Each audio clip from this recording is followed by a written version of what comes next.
अस्सलाम वालेकुम and very good morning. सुबह पाकिस्तान के साथ मैं हूं आपकी मेजबान जरियाब आरिफ और मेरे साथ हैं मोहम्मद शुएब। जी हाँ, मोहम्मद शुएब मेरे साथ हैं। वो ऐसे हैं कि आज प्रोग्राम में सोलो करूंगी आप लोगों की खिदमत में, लेकिन जो शुएब हैं वो मजीद इसी तरह की किसी न किसी एक और अहम मसरूफियत में जो है वो अमूर सर अंजाम दे रहे हैं। और जल्द ही आप एक ऐसी इंटरेस्टिंग रिकॉर्डिंग सुबह पाकिस्तान का हिस्सा बनते हुए देखेंगे जिससे न सिर्फ आप महसूस होंगे बल्कि हम ये कहेंगे कि एक ऐसे इदारे का हम आपके साथ अहवाल शेयर करने जा रहे हैं जो मुल्क कौम की तरक्की में अपना कोई सानी नहीं रखता। तो आगे बढ़ते प्रोग्राम का बाकायदा तौर पर आगाज करते हैं और सबसे पहले बात कर लेते हैं खूबसूरत से मौसम के हवाले से, क्योंकि दिन ब दिन मौसम खुशगवार होता चला जा रहा है और लग ऐसा रहा है कि जाती सर्दी एक बार फिर से लौट आई है। खबर कुछ इस तरह से, महकमा मौसमियात कुछ ये बताता है कि बालाई और पहाड़ी इलाकों में इस वक्त जो है वो बर्फबारी का सिलसिला शुरू हो चुका है और कहा यह जा रहा है कि आइंदा आने वाले चंद रोज तक ये सिलसिला यूं ही जारी और सारी रहेगा। ताहम ये भी कहा जा रहा है कि जो मगरबी हवाओं का सिलसिला है वो मगरबी इलाकों की तरफ दाखिल हो चुका है और हम ये देखेंगे कि ये जो आने वाले 4 दिन हैं इसमें बारिश भी देखने को मिलेगी। तो ना सिर्फ आप बारिश एंजॉय कर सकते हैं, मौसम एंजॉय कर सकते हैं, लेकिन सोचिए वो लोग जिनकी शादियां हैं, अगर ऐसे में बारिश बहुत ज़्यादा हो जाती है तो कहते हैं कि आपकी कुछ ना कुछ अरेंजमेंट्स जो होते हैं वो खासे ख़राब होने का खदशा रहता है, स्पेशली जब मेहंदी के फंक्शंस हो। तो एनीवेज आप लोगों को अलर्ट कर दिया गया है कि वो लोग जो कि पहाड़ी इलाकों की तरफ रहते हैं या फिर मगरबी जो रहने वाले शहरी हैं, ज़रा वो इस बात की एहतियात करें और देखें कि जो मौसम है किसी न किसी हद तक उनके किसी न किसी फंक्शन को मुतासर कर सकता है। आगे बढ़ते हैं, देखते हैं कि पाकिस्तान सुपर लीग में अब आगे क्या होने जा रहा है। सीजन का 31वां मैच आज खेला जाएगा। 2 अहम टीमें हैं जिनके डिस्कशन हम सबसे पहले करेंगे, मुल्तान सुल्तान्स और लाहौर कलंदर्स। अगर पॉइंट्स टेबल के हवाले से भी बात की जाए तो ये दोनों टीमें इस वक्त नंबर 1 और नंबर 2 पर है। सुल्तान्स को आपको पता है कि वो पहले नंबर पर है और शाहीन शाह अफरीदी लाहौर कलंदर्स के कैप्टन वो यहाँ पर 2nd नंबर पर हैं। तो आज प्लेऑफ मरहले का आगाज होने जा रहा है और क्वालिफायर मैच में मुल्तान सुल्तान्स और लाहौर कलंदर्स की टीमें मद्दे मुकाबिल होंगी। लिहाजा जनाब फातेह टीम फाइनल के लिए क्वालिफाई करेगी, जबकि हारने वाली टीम को फाइनल में जगह बनाने के लिए एक और मौका मिलेगा। जी हाँ, गोल्डन चांस अभी भी अवेलेबल है इस वक्त हारने वाली टीम के पास। लेट्स सी कि क्या होता है। लिहाजा 24 फरवरी को तीसरे और चौथे नंबर पर मौजूद पेशावर जुल्मी और इस्लामाबाद यूनाइटेड एलिमिनेटर 1 में आमने सामने होंगे। लिहाजा एलिमिनेटर 1 की फातेह टीम एलिमिनेटर 2 में क्वालिफायर मैच हारने वाली टीम के खिलाफ मैदान में उतरेगी। अब इस मेगा इवेंट का फाइनल 27 फरवरी को खेला जाएगा। लिहाजा वो तो फाइनल बाद में खेला जाएगा, लेकिन आज जो क्वालिफायर राउंड खेला जा रहा है उस पर बात कर लेते हैं। क्रिकेट एक्सपर्ट नौशाद साहब हमारे साथ मौजूद है, कर्नल रिटायर्ड नौशाद अली खान साहब, उन्हें शामिल गुफ्तगू करते हैं। अस्सलाम वालेकुम sir and very good morning, कैसे हैं आप? वालेकुम अस्सलाम जी, थैंक्स फॉर इनवाइटिंग। नौशाद साहब आप मुझे सुन पा रहे हैं? जी बिल्कुल, आई कैन हियर यू, आवाज आ रही है। जी जी जी जी जी जी ठीक है। नौशाद साहब, आज क्वालिफायर राउंड का पहला मरहला शुरू हो रहा है और 2 टीमें मद्दे मुकाबिल हैं। एहसाब शिकन मुकाबला होगा। अगर साइकोलॉजिकली पॉइंट ऑफ व्यू से हम लोग देखें तो मुल्तान सुल्तान्स पर लाहौर कलंदर्स को थोड़ी सी नफसियाती अबूर हासिल है, क्योंकि वो पहला एक मैच उनके दरमियान हुआ था, उन्हें हरा चुके हैं। लेकिन पॉइंट टेबल पर देखा जाए तो 18 नंबर्स के साथ जो है वो टीम इस वक्त में बराजमान नजर आती मुल्तान सुल्तान्स की। क्या लगता है आपको, कौन सी टीम आज ज्यादा अच्छा परफॉर्म करती हुई नजर आएगी आपको? देखिए, इस PSL के टूर्नामेंट की एक खास बात यह है, इस तरह इसका मैकेनिज्म है कि इसमें नॉर्मल जो सेमीफाइनल्स होते हैं ना वो नहीं होते हैं। इसमें एक सिस्टम इन्होंने इंट्रोड्यूस किया एलिमिनेटर का।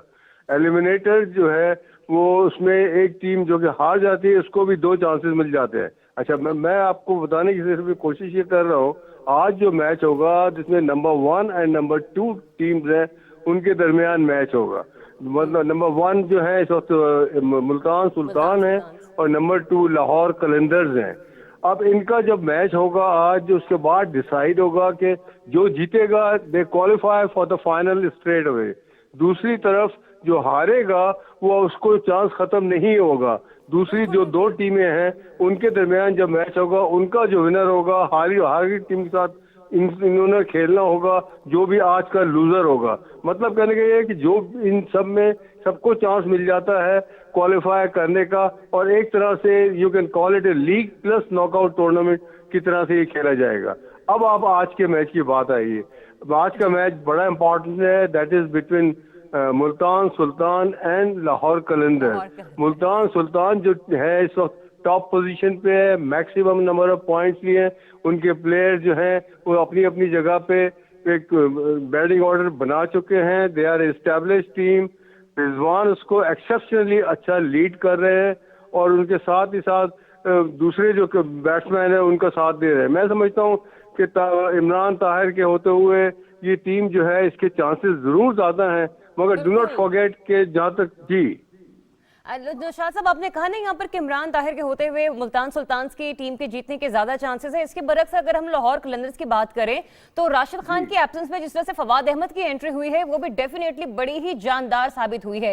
लेकिन फखर जमान अगर पहले ही पावर प्ले में आउट हो जाते हैं तो हम लोग ये देखते हैं कि पूरे का पूरा जो मैच है उस पर नेगेटिव इंपैक्ट आता है। तो चाहे अगर आज मुल्तान सुल्तान्स इमरान ताहिर की वजह से जीत भी जाए, आने वाले अगर 2 मैचेस पेशावर ज़ल्मी या आने वाला 1 मैच पेशावर ज़ल्मी या इस्लामाबाद यूनाइटेड के साथ होता है तो फिर स्टिल क्वेश्चन मार्क है इस्लामाबाद की लाहौर कलंदर्स की बैटिंग लाइन पर, बैटिंग परफॉर्मेंस पर।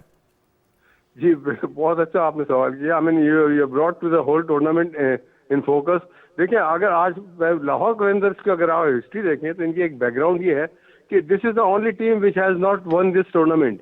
अभी तक इन्होंने ये इनका गोल्डन अपॉर्चुनिटी है कि यहाँ पर इनको टूर्नामेंट जीतना चाहिए, क्योंकि अगर ये फर्स्ट करिए जिस तरह आपने कहा कि मुल्तान सुल्तान से हार जाते हैं तो भी इनके लिए चांस है कि बाकी दोनों टीमों के विनर के साथ खेलें और फिर भी क्वालिफाई कर सकते हैं ये। अब लाहौर कलंदर्स ने फर्स्ट टाइम इतना कॉन्फिडेंटली परफॉर्म किया है, इनके प्लेयर्स अच्छी तरह खेले हैं, मगर आपको शायद मानने का फवाद जो है वो एक मैच खेले हैं मगर दूसरे मैच के लिए शायद आज वो अवेलेबल नहीं होंगे, क्योंकि इंग्लैंड में जो ड्यूटी है इंग्लैंड टीम के लिए उसके लिए इनको रिकॉल कर लिया गया है। लेट अस सी कि वो सेक्रीफाइस करते हैं या पाकिस्तान के आज का मैच खेलते हैं, मगर मुझे लगता यही है कि वो आज का मैच मुश्किल से खेलेंगे। एनीवे जब भी अगर फर्स्ट करें हार भी गए तो इनके चांसेस मौजूद हैं। आप लाहौर कलंदर की अगर बात करें, लाहौर कलंदर ने इस टूर्नामेंट में एक्सेप्शनली अच्छा परफॉर्म किया है और लास्ट जो मैच इनका मुल्तान सुल्तान से वो जीत चुके हैं। मैं समझता हूँ दूसरा जो मैच है जो कि पेशावर और इस्लामाबाद के दरमियान होगा वो इम्पोर्टेंट होगा, उसका जो विनर होगा वो जाके खेलेगा आज के लूजर के साथ। तो tournament is still wide open. Lahore Qalandar ने अगर आज कैच नहीं किया, आज ये टूर्नामेंट नहीं जीता तो मैं समझता हूँ इनके लिए आगे जीतना फिर बड़ा मुश्किल हो जाएगा। और अगर आज लाहौर कलंदर जीत जाते हैं तो they qualify for the final, फिर इनके लिए एक ओपन फील्ड होगी कि फाइनल भी वो शायद जीत जाए। तो ये टूर्नामेंट बहुत इंटरेस्टिंग है, बहुत मैं समझता हूँ पब्लिक एंजॉय करेगी। जिस तरह लाहौर का क्राउड है, जिस तरह लाहौर का वेदर है, मैं समझता हूँ 100% क्राउड जो आएगा stadium will be fully filled and I am pretty sure कि जी एक बड़ा अच्छा थ्रिलिंग मैच होगा लाहौर कलंदर और मुल्तान सुल्तान के दरमियान, क्योंकि दोनों टीमों के प्लेयर, दोनों टीमों के जो कैप्टनशिप, दोनों टीमों की मैनेजमेंट जो है वो अपनी जगह जिस तरीके से जिंदा दिलाने लाहौर स्टेडियम आकर वालेहाना मोहब्बत का इजहार कर रहे हैं वो भी काबिल दीद है। जरा ऑस्ट्रेलियन क्रिकेट टीम के पाकिस्तानी विजिट के हवाले से भी थोड़ा सा मैं आपसे क्विकली एक आपका रिस्पॉन्स लेना चाहूंगी इस पर। 24 बरस बाद 27 फरवरी को पाकिस्तान पहुंचेगी ये टीम। 3 मैचेस की टेस्ट सीरीज है। पहला मैच 4 मार्च रावलपिंडी में शुरू होगा। एक वहां से टीम से रिलेटेड और ओवरऑल इस सीरीज से रिलेटेड जो हमने देखा है कि स्क्वाड का ऐलान कर दिया गया है। पाकिस्तान को होम ग्राउंड पर खेलने का कितना एज हासिल होगा? आपने कहा जिस तरह के आफ्टर 27 ईयर्स ऑस्ट्रेलियंस आ रहे हैं पाकिस्तान में खेलने के लिए। इसके दरमियान पाकिस्तान ऑस्ट्रेलिया जरूर जा चुका है स्ट्रेंथ मेजर करते हुए, लेकिन जिस तरह आजकल टीम की परफॉर्मेंस है पाकिस्तान की, जिस तरह नए प्लेयर्स सेटल्ड हुए हैं, जिस 3 टेस्ट मैचेस हैं लाहौर, कराची एंड रावलपिंडी, उसके बाद इनकी एक वाइट बॉल सीरीज भी है जिसमें कि 3 ओडीआईज हैं और एक T20 है। ये ओडीआईज एंड T20 सारे रावलपिंडी स्टेडियम में खेले जाएंगे। तो एक बहुत अच्छा जिसको कहते हैं ना feast of cricket is available for Pakistan के स्पेक्टेटर्स के लिए। आई एम प्रीटी श्योर कि ये ग्राउंड पे भी देखना पसंद करेंगे और टीवी के साथ भी ग्लू होना पसंद करेंगे।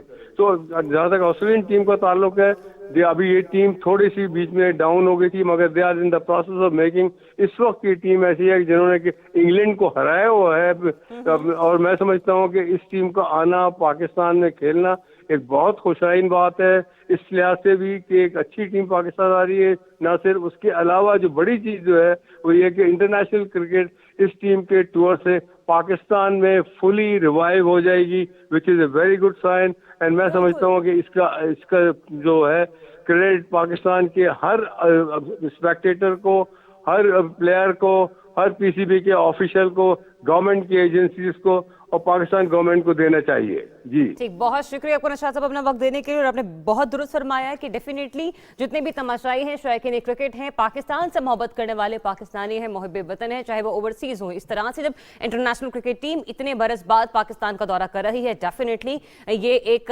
तारीखी मंजर हो और हम देखेंगे कि पाकिस्तान में एक बार फिर से क्रिकेट का रिवाइवल होने जा रहा है। जहां हम देख रहे हैं कि पाकिस्तान के लिए 27 फरवरी इंतहाई इंपॉर्टेंट होने वाली है। इनफैक्ट ये पूरा जो वीक है वो इंटरेस्टिंग बनने वाला है। साथ ही साथ हम आज और कल के रोज का भी हवाला आपको जरूर देंगे, वो इस लिहाज से कि ये भी तारीखी एतबार से इंतहाई अहमियत का हामिल बनने जा रहा है, न सिर्फ एशियाई खत्ते के लिए बल्कि मगरबी खत्ते के लिए। और आने वाले दिनों में हम ये देखेंगे कि जो ये वाले 2 दिन हैं किस तरह से इंपैक्ट डालेंगे पाकिस्तानी सफारतकारी के हवाले से दुनिया के आलमी मंजरनामे पर। क्योंकि खबर कुछ इस तरह से है कि रूस के सदर व्लादिमीर पुतिन की दावत पर वज़ीर आज़म इमरान खान आज से मॉस्को का 2 रोजा दौरा करेंगे। जनाब, 23 बरस में किसी भी पाकिस्तानी रहनुमा का रूस का ये पहला दौरा है। काबीना रकीन समेत आला सतह वफ्द भी वज़ीर आज़म के हमरा रूस जाएगा और ये कहा जा रहा है कि वज़ीर आज़म इमरान खान रूसी सदर से मुलाकात करेंगे, जिसमें पाक रूस ताल्लुकात पर तबादला ख्याल किया जाएगा। वज़ीर आज़म इमरान खान की रूसी नायब वज़ीर आज़म समेत अहम मुलाकातें भी शेड्यूल हैं। और इस अहम तरीन और तारीखी दौरे के हवाले से आपको ये भी अपडेट करते चलें कि इस दौरे के हवाले से बहुत सारे सवालिया निशान भी लगाए जा रहे हैं, ना सिर्फ मुखालिफिन की जानिब से बल्कि यूं कह लीजिए कि वो तबका फ़िक्र जो कि एक पॉजिटिव थॉट के साथ पाकिस्तान की सिफारतकारी को और खारजा पॉलिसी को देख रहा है, वो माहिरीन और वो मुबस्सिरीन भी कुछ ना कुछ एक ऐसी राय रखते हैं कि इस दौरे की टाइमिंग क्या है, इसके आने वाले दिनों में किस तरह से कौन कौन से असरात मुरतब होंगे। स्ट्रेटजी तो ये है कि पाकिस्तान के हवाले से जो ट्रेड इकॉनमी है उस पॉइंट ऑफ व्यू से वज़ीर आज़म का फोकस ज़्यादा होगा, लेकिन क्या इस पर तारीखी असरात ज़्यादा मुरतब होते हुए दिखाई देंगे? तो इन्हीं तमाम सवालों का जवाब ले लेते हैं। हमारे साथ मौजूद हैं साबिक सफ़ीर नजमुल साकिब साहब, उन्हें वेलकम करते हैं, शामिल गुफ्तगू करते हैं। अस्सलाम वालेकुम and very good morning Saqib sahab, कैसे हैं आप? वालेकुम अस्सलाम, आप कैसी हैं? सुबह बखैर। बिल्कुल ठीक ठाक। नजमुल साकिब साहब, जरा फरमाइएगा इस दौरे की टाइमिंग आप किस तरह से देख रहे हैं? आपने भी देखा होगा, इलेक्ट्रॉनिक मीडिया हो या सोशल मीडिया हो, कहा यह जा रहा है कि दौरा एक ऐसे मौके पर किया जा रहा है जब मगरबी ममालिक और इसके दरमियान यूक्रेन के मामले पर कशीदगी में इजाफा हो रहा है। टाइमिंग आपको इस दौरे की कैसी लग रही है? Is it a suitable time? देखिए, ये दौरा जो है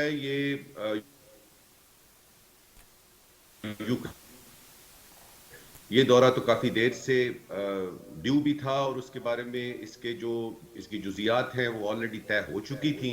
लिहाजा ये कहना कि जी इस वक्त चूंकि यूक्रेन का मसला है और उसमें फौजें जो हैं वो रूस की उसके बॉर्डर पे हैं, उधर से वो नेटो का मेंबर बनने लगा है और उसके बाद वो यूरोपियन यानी यूनियन का मेंबर बनेगा, रूस को बड़े खतरात हैं क्योंकि नेटो के जेट्स आ जाएंगे इधर।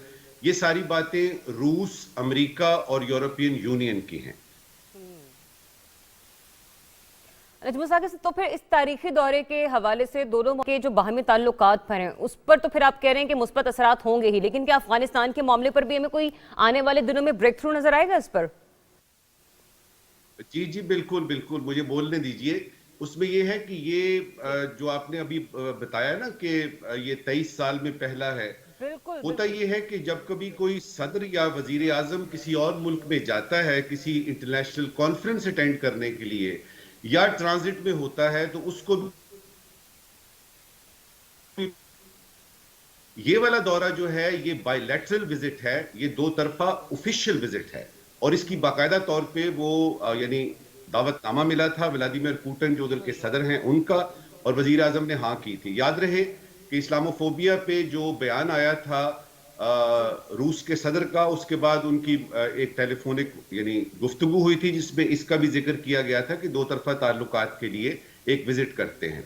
2012 में भी ये बात हुई थी जिसमें कि सदर पुतिन ने पाकिस्तान आना था, लेकिन किसी वजह से वो आखिरी 2-3 दिनों में पता लगा कि वो विजिट जो है मुलतवी हो गया है। मेरे नजदीक रूस चूंकि इस दुनिया का एक बहुत ताकतवर और बहुत अहम वो चूंकि एक ऐसी जगह पे मौजूद है जिस जगह पे कि यूरोप भी साथ है और एशिया भी साथ है, तो और बहुत बड़ी ताकत तो वो है ही। तो ये दौरा जो है यादगार इसलिए भी है कि इसमें जो पाकिस्तान के मसाइल हैं, दो मैं यानी उनकी तरफ इशारा करूंगा। जी। पाकिस्तान के इस वक्त जो मसाइल हैं, सबसे पहले पाकिस्तान का मसला है इकोनॉमिक, उसमें मुआशियात की बात है। हमें बहुत सारी मंडियों की जरूरत है, हमारी एक्सपोर्ट्स को डेस्टिनेशंस की जरूरत है, हमारे ट्रेड रूट्स जो हैं वो हम उनको डाइवर्सिफाई कर रहे हैं, खासतौर पे इस नुक्ताए नजर से कि अमेरिका के साथ ताल्लुकात जो हम ठीक करने की कोशिश कर रहे हैं। तो उसी दौरान मीन वाइल दरी असना हमें चाहिए उसके साथ बात बन जाती है, तो यूं समझिए कि सेंट्रल एशिया की काफी स्टेट्स जो हैं, CIS स्टेट्स जो हैं, उस पे हमारा असर रसूख ट्रेड और इकोनॉमिक हवाले से होगा। फिर इसके अलावा 2-3 प्रोजेक्ट्स हैं जो कि बायलैटरली दो तरफा तौर पे पाकिस्तान और रूस के, वो यूं समझिए कि बैक बर्नर में हैं, उनको री इन्विगोरेट किया जाएगा, उनके बारे में बात की जाएगी, इनको मुकम्मल किया जाए, खासतौर पे वो गैस वाला जो एक हमारा जी प्रोजेक्ट जी, है। जो स्ट्रीम गैस इसके पाइपलाइन बाद जो मंसूबा है। हमारा बुनियादी जी जी, इसके अलावा जो हमारा बुनियादी है ना, वो है हमारे खित्ते की सूरत हाल, कि वो इसको नेगेटिवली ले रहे हैं कि जी यूक्रेन का है मसला और प्राइम मिनिस्टर इस वक्त जा रहे हैं, टाइमिंग ठीक नहीं है, तो वहां पे क्या बात करेंगे, रूस के बारे में हमायत होगी कि अमेरिका के खिलाफ। इनको कहने दीजिए, ये जितनी बातें कर रहे हैं ये कहने दीजिए, जरा इंतजार कर लीजिए कि इसका जॉइंट कम्युनिके जो है मुश्तरका एलामिया वो यानी जारी होता है। याद रहे कि अभी कुछ घंटे पहले रूस की जानिब से, मॉस्को की जानिब से उन्होंने बाकायदा तौर पे इस विजिट का दो तरफा ताल्लुकात की बात होगी, इसमें जाहिर है कि अफगानिस्तान और साउथ एशिया की उन्होंने बात की है, अफगानिस्तान और इंडिया पाकिस्तान ताल्लुकात और जम्मू और कश्मीर का मसला। मुझे तो उस बयान में कहीं नजर नहीं आया कि यूक्रेन के बारे में भी बात होगी, लिहाजा इन मुबस्सरीन को कुछ देर और बात करने दीजिए। ये दौरा बिल्कुल यादगार है, और ये आपने बिल्कुल ठीक कहा कि 23 बरस के बाद दो तरफा जिसको बायलैटरल दौरा कहते हैं, ये वो दौरा है। जी। और मैं बड़ा यानी उम्मीद इसलिए भी के साथ हमारी बात बन जाती है, कुछ एक दो गलतफहमियां दूर हो जाती हैं, और बिल्कुल हम बिल्कुल। आइंदा के लिए, मुस्तकबिल के लिए कोई ऐसा लाहा तैयार करते हैं तो बड़ा अच्छा हो। नजमुल साकिब साहब, इसमें आपने दो तरफ इशारा दिया, एक आपने इस्लामोफोबिया का जिक्र किया था, फिर आपने कहा कि इकोनॉमी पॉइंट ऑफ व्यू से भी इस मामले पर बात की जाएगी। मैं जरा अफगानिस्तान की तरफ भी आपकी तवज्जो दिलाना चाहूंगी। आपको लगता है कि इस मामले पर भी कोई ना कोई एक ब्रेक थ्रू हमारे सामने आ सकता है?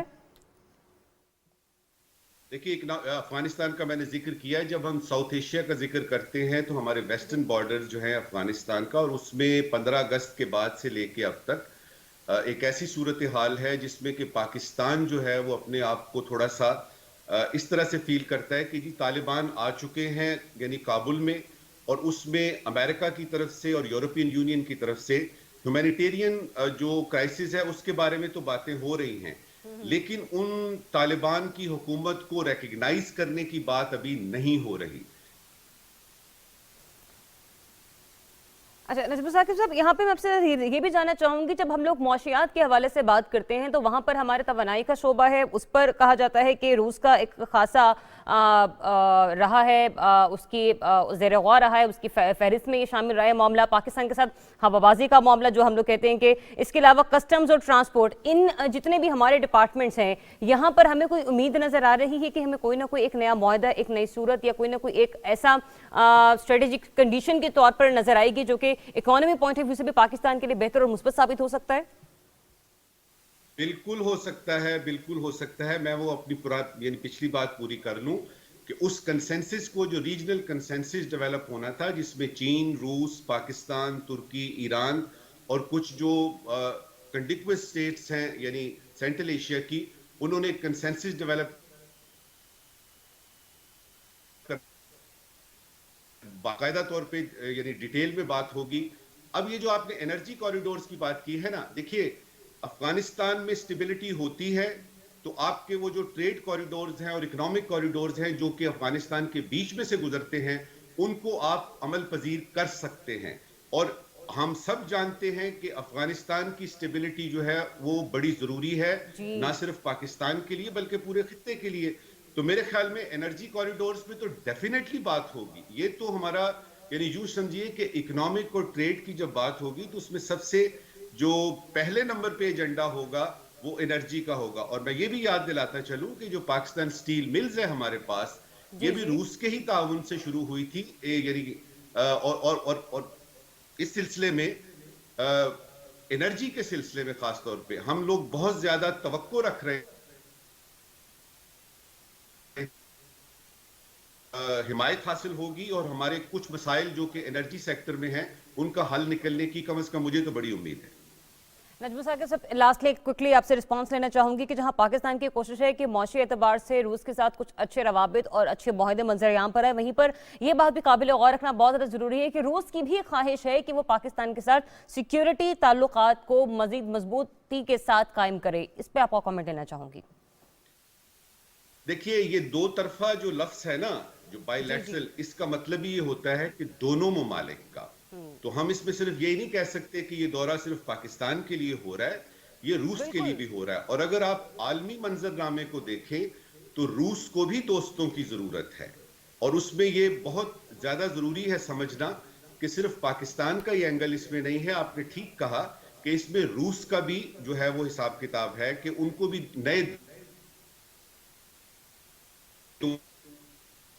ये असल में है ही दोस्त बनाना होता है।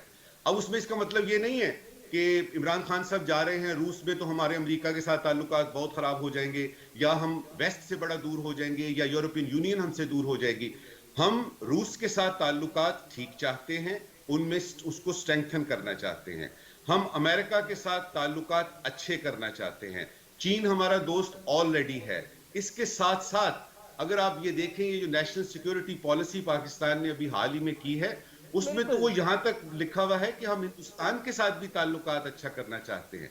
इस वक्त की आखिरी बात, मुझे किसी तरह से उम्मीद है कि अगर व्लादिमीर पुतिन और इमरान खान बात करते हैं और जो जैसा कि उनके फॉरेन ऑफिस ने कहा है कि खित्ते की सूरत हाल और साउथ एशिया की बात होगी, मुझे एक पॉजिटिव स्टेटमेंट की उम्मीद है जो कि जम्मू और कश्मीर के सिलसिले में मॉस्को से आएगी। जी सही, बहुत बहुत शुक्रिया आपका। साबिक सफ़ीर नजमुल साकिब साहब हमारे साथ मौजूद थे और तवानाई के शोबे में, माशियात के शोबे में, सिक्योरिटी मामलात के हवाले से अफगानिस्तान हो या फिर आज़ाद कश्मीर हो, स्पेशली इस्लामोफोबिया का मामला, हर लिहाज से वज़ीर आज़म का दौरा रूस इंतहाई अहमियत का हामिल समझा जा रहा है। उम्मीद करते हैं कि ये दौरा बड़ी बेहतरी के साथ अपने अख्ताम को पहुँचे और जो मुश्तरका एलामिया जारी किया जाए वो दोनों ममालिक के दरमियान ताल्लुकात की बेहतरी में एक अहम और मुस्बत किरदार अदा करता हुआ नजर है। लेकिन ऐसे में हमारा जो हरीफ मुल्क है, पड़ोसी मुल्क भारत, वो इसके बरक्स कुछ डिफरेंट साजिशों में मसरूफ नजर आ रहा है।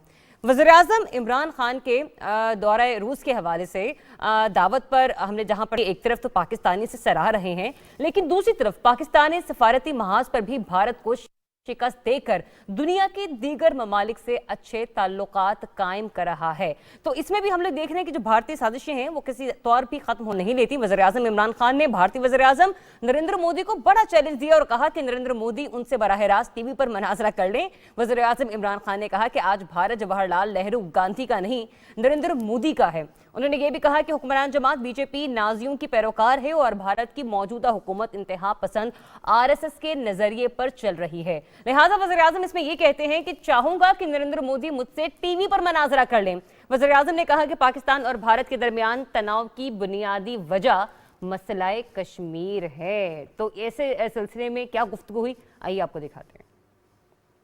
Our only issue is Kashmir. Let's sit down on the table and resolve it. Let's have a roadmap. It would be so good for over 1 billion people on the subcontinent if we can resolve our differences through a debate rather than Friends, through... that would be amazing. Our only issue is Kashmir.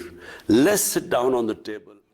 जी, तो ये Russian TV को prime minister Pakistan Imran Khan साहब ने गुज़िश्ता रोज़ interview दिया, जिसमें यहाँ पर वज़ीर आज़म इमरान खान ने नरेंद्र मोदी को बराह रास्त टीवी पर मनाज़रा करने का चैलेंज दिया। लेकिन जब हम लोग मुल्क की सियासत की बात कर रहे हैं, खारजी उमूर की बात कर रहे हैं, दाखिली उमूर की बात कर रहे हैं, तो मौजूदा हुकूमत के साथ साथ कुछ साबिक हुक्मरानों का जिक्र भी कभी नहीं भूलता और तारीख़ उनकी खिदमात को हमेशा याद भी रखती है। आज अलल सुबह एक इंतहाई अफसोसनाक खबर सुनने को मिली। उस हवाले से वो खबर आपके साथ शेयर करेंगे कि मुल्क के नामवर और सीनियर सियासतदान, साबिक वज़ीर दाखिला और मोहतरमा बेनज़ीर शहीद भुट्टो के करीबी साथी सेनेटर रहमान मलिक साहब कोरोना के बाइस इंतकाल कर गए हैं। गुज़िश्ता कई रोज़ से वो अलील थे और एक अस्पताल में ज़ेर इलाज थे, ताहम आज अलल सुबह उनके इंतकाल की खबर मौसूल हुई। अमूमन हम जब भी सुबह उठते हैं, स्पेशली सहाफ़ी हज़रात कह लीजिए या वो लोग जिन्होंने मीडिया पर जाकर आपके लिए अपने अपने अमूर को सरअंजाम देना होता है, जब मैंने भी आज सुबह ट्विटर खोला तो मालूम हुआ और इंतहाई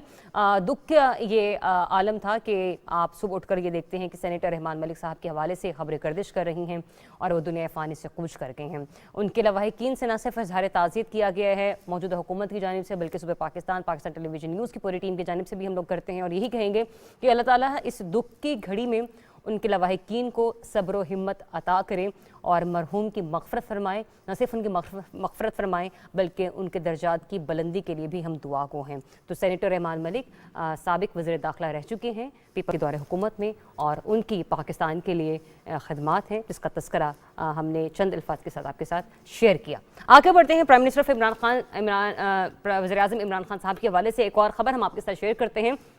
स्काउट्स का आलमी दिन था और इस मौके पर शजरकारी मुहिम का इफ्तिताह करने की तकरीब से खिताब किया वज़ीर आज़म इमरान खान साहब ने और कहा कि पाकिस्तान के स्काउट्स को आलमी दिन पर मुबारकबाद पेश करता हूँ। ये दिन पाकिस्तानियों को तहफ़्फ़ुज़ देने के लिए चुना गया है, लिहाजा बदकिस्मती से पाकिस्तान को माहौलियाती तब्दीली से ख़तरा ज़रूर है। आइंदा नस्लों की हिफाजत के लिए शजरकारी मुहिम कर रहे हैं। वज़ीर आज़म ने यह भी कहा कि कम अज़ कम एक ख़ानदान को 5 दरख्त लगाने चाहिए और बिल्कुल ऐसा करना चाहिए। और अगर आप 5 दरख्त नहीं भी लगा सकते तो कोशिश कीजिए कि अगर आप एक आधा छोटा प्लांट लगा लें तो वो भी बहुत अच्छा साबित हो सकता है, क्योंकि ऑक्सीजन की और बड़ी अच्छी वाली बड़ी प्योर ऑक्सीजन की हम सभी को बहुत ज़्यादा ज़रूरत होती है, क्योंकि पॉल्यूटेड बहुत ज़्यादा होता चला जा रहा है माहौल। स्पेशली अगर हम लोग लाहौर के हवाले से बात करें तो वहाँ पर हर विंटर सीजन में हमें स्मॉग का हवाले से बहुत सुनने को मिलता है, लिहाजा लाहौरियों को बहुत ज़्यादा ज़रूरत है, कराची वालों को भी बहुत ज़्यादा ज़रूरत है। और मुझे याद है जब मैं स्कूल में थी तो हमारे स्कूल टीचर की तरफ से, हमारी हेडमिस्ट्रेस की तरफ से एक छोटी सी एक्टिविटी अरेंज की जाती थी स्प्रिंग सीजन के हवाले से। आई होप कि अभी भी बहुत से स्कूल्स में ऐसा किया जाता होगा। हर बच्चे से कहा जाता था कि वो एक छोटा सा पौधा लेकर आएँ और उस पौधे के ऊपर अपना नाम लिखें और जो स्कूल का गार्डन है, हमारे यहाँ 2 गार्डन्स हुआ करते थे अमूमन, वहाँ पर जाकर अपना जो पौधा है वो आप जाकर लगाएं और फिर उसकी देखभाल भी करें। शायद वो हमें ये एहसास ज़िम्मेदारी दिखाना चाहते थे, बताना चाहते थे कि माहौल को बेहतर रखने में, माहौल को साजगार बनाने में एक छोटा बच्चा भी अपना किरदार क्या और किस तरह से अदा कर सकता है। शेब आज यहाँ पर नहीं है, लेकिन शेब की भी एक अच्छी बात मुझे आज तक याद है। उनकी बेटी का बर्थडे था और उस रोज़ उन्होंने अपनी बेटी के नाम के 5 जो लीजिए के छोटे प्लांट्स थे वो एक जगह जाकर लगाए थे और कोशिश यही है कि वो फलें फूलें और जब एक बड़ा दरख्त, सायादार दरख्त बन जाए तो उसकी जो उसका साया है और उसका फल जो है वो ना सिर्फ चरिंद परिंद खा सके बल्कि उसके साय से, उसके ऑक्सीजन से जो अशरफुल मखलूक़ात हैं वो महजूज हो सकें। तो ये एक बहुत अच्छी, यूँ कह लीजिए कि सदका जारिया भी है, नेकी भी है। तो ये आपको, अगर आप 5 दरख्त नहीं लगा सकते तो एक पौधा ज़रूर लगाइए, क्योंकि वैसे भी आने वाले दिन जो हैं वो मौसम बहार के हैं और मौसम बहार जब हम लोग इतना इंटरटेन होते हैं कि हर तरफ सरसब्ज़ है, उसके अलावा हरियाली है, फूल हैं और हमें चहचहाते हुए परिंदे बहुत अच्छे लगते हैं, तो उसी वक्त ही मौसर रह पाएंगे जब तक हम इनकी देखभाल यूँ ही करते रहेंगे। आगे आपको लेकर चलते हैं। एक इंटरेस्टिंग केस का जिक्र हम आपके साथ ज़रूर करेंगे और उस पर जल्द ही जो है वो फैसला सामने आने वाला है।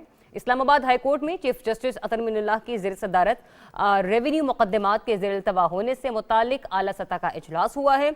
इजलास में वफाकी वज़ीर इत्तलात व नशरियात Fawad Chaudhry Hussain sahab, chairman FBR, chairman मुसाबकती commission, chairman OGRA, attorney general और सेक्रेटरी वजारत इंसाफ ने शिरकत की है। इजलास के बाद मीडिया से गुफ्तगू करते हुए वफाकी वज़ीर इत्तलात और नशरियात चौधरी फवाद हुसैन ने कहा कि इस्लामाबाद हाई कोर्ट में 233 अरब रुपए के टैक्स से मुतालिक मुकदमात ज़ेर अल्तवा हैं, लिहाजा चेयरमैन FBR ने 13 मुकदमात को ज्यादा अहम करार दिया और इन मुकदमात के हवाले से चीफ जस्टिस अतर मिनुल्लाह और रजिस्ट्रार इस्लामाबाद हाई कोर्ट से मुशावरत हुई है।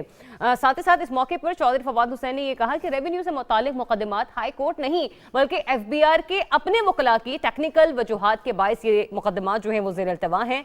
कोई फोरम होना चाहिए जहां हुकूमत और जुडिशरी के दरमियान मसाइल के हल के लिए मुशावरत हो। यकीनी तौर पर चेयरमैन FBR इजलास में दी गई तजावीज़ से इस्तेफादा करेंगे। तो ये कल की समाअत थी जिसका हवाला हमने दिया और ये केस आप लोगों के सामने भी रखा। एक और अहम उसके हवाले से भी आपके साथ डिस्कशन करेंगे और जब हम उस अहम केस के हवाले से बात करते हैं तो वो केस है नूर मुकद्दम के कत्ल केस का जो है ये मामला है। इस्लामाबाद की मकामी अदालत में नूर मुकद्दम कत्ल केस का फैसला महफूज कर लिया गया है, जिस पर एडिशनल एंड सेशन जज अता रब्बानी 24 फरवरी को फैसला सुनाएंगे। 4 माह 8 दिन तक जारी रहने वाले ट्रायल में गवाहों के बयानात, जरा शहादतें और वकला के दलाइल हुए हैं। ट्रायल में मजीद क्या हुआ इस हवाले से भी आपको ये बताते चलें कि जो सिचुएशन इस वक्त नजर आ रही है उसमें कहा गया है कि 20 शाम इस्लामाबाद के सेक्टर F7 में बेदर्दी से कत्ल होने वाली नूर मुकद्दम के मुल्जिम जाहिर जाफर को पुलिस ने मौका वारदात से हिरासत में लिया। ये मामला क्या था? 24 फरवरी को बाकायदा तौर पर इस केस का फैसला सुना दिया जाएगा। जरा माजी में आपको लेकर चलते हैं और मौजूदा हालात के पेश नज़र जो दलाइल और जो शवाहिद दिए गए हैं उस पर एक रिपोर्ट तैयार की है, आपको दिखाते हैं। 20 जुलाई की शाम इस्लामाबाद के सेक्टर F7 में बेदर्दी से कत्ल होने वाली नूर मुकद्दम के मरकजी मुल्जिम जाहिर जाफर को पुलिस ने मौके से हिरासत में लिया। 25 जुलाई को शवाहिद छुपाने और एयानती जुर्म के इल्जाम में पुलिस ने दीगर मुल्जिमों को भी गिरफ्तार किया। 14 अक्टूबर 2021 को मुल्जिमान पर फर्द जुर्म आयद की गई। चार्जशीट पढ़कर सुनाई गई तो मुल्जिमान ने सेहत जुर्म से इनकार कर दिया। 20 अक्टूबर से ट्रायल का बाकायदा आगाज हुआ। ट्रायल के दौरान जाहिर जाफर की सेहत पर भी सवाल उठाए गए। कभी स्ट्रेचर और कभी व्हील चेयर पर लाया गया। कैमरा अदालत ने अजीब हरकतें भी की, कभी पुलिस वालों को धक्के दिए, कभी चलने से इनकार किया, लेकिन ट्रायल चलता रहा। शहादतें कलम बंद और जिरा मुकम्मल होने के बाद मुल्जिमान को ज़ाब्ता फौजदारी दफा 342 के तहत सवालनामा दिया गया। 342 के बयान में जाहिर जाफर अपने पिछले बयानात से मुनहरिफ हो गया। हतमी दलाइल में मुल्जिमान के वकला ने कत्ल को गैरत के नाम पर कत्ल का रुख देने की भी कोशिश की। मुद्दई के वकील शाह खावर ने हतमी दलाइल में अदालत को बताया कि नूर मुकद्दम कत्ल केस में DVR, CDR, फोरेंसिक और DNA पर मबनी ठोस शवाहिद साइंसी बुनियादों पर शामिल किए गए हैं। प्रोसिक्यूटर राना हसन अब्बास ने कहा कि मुल्जिम जाए वकूआ से आला कत्ल के साथ गिरफ्तार हुआ, उसकी शर्ट खून आलूद थी। अदालत इस केस को मिसाली बनाए। जी, तो नूर मुकद्दम कत्ल केस का फैसला कि जिस पर ना सिर्फ जो माहिरीन हैं वो नज़र रखे हुए हैं, क्योंकि ये जो ट्रायल था, ये जो अदालती कार्रवाई अब तक हुई है उस पर पूरी कौम जानना चाहती है कि आखिर जो इस केस का मुल्जिम है क्या वाकई वो जुर्म के हवाले से मुजरिम के तौर पर उसे करार वाकई सज़ा होती है और क्या उसे लोग जेल के सलाखों के पीछे देखेंगे, क्योंकि एक ऐसा केस है कि जिसने न सिर्फ नूर मुकद्दम के हवाले से उसके अहले खाना को झंझोड़ कर रख दिया, बल्कि हम ये भी कह सकते हैं कि पूरी जितनी भी पाकिस्तानी कम्युनिटी है वो उन सबकी नज़रें इस केस पर जमी हुई हैं। इस कल का फैसला कल सुनाया जाएगा। लेट्स सी कि कल क्या होता है, लेकिन अभी छोटी सी ब्रेक मुझे लेनी, ब्रेक के बाद वापस आते हैं तो एक बड़ी ही प्यारी से मेहमान से आपकी मुलाकात करवाएंगे। Stay tune, Subah Pakistan.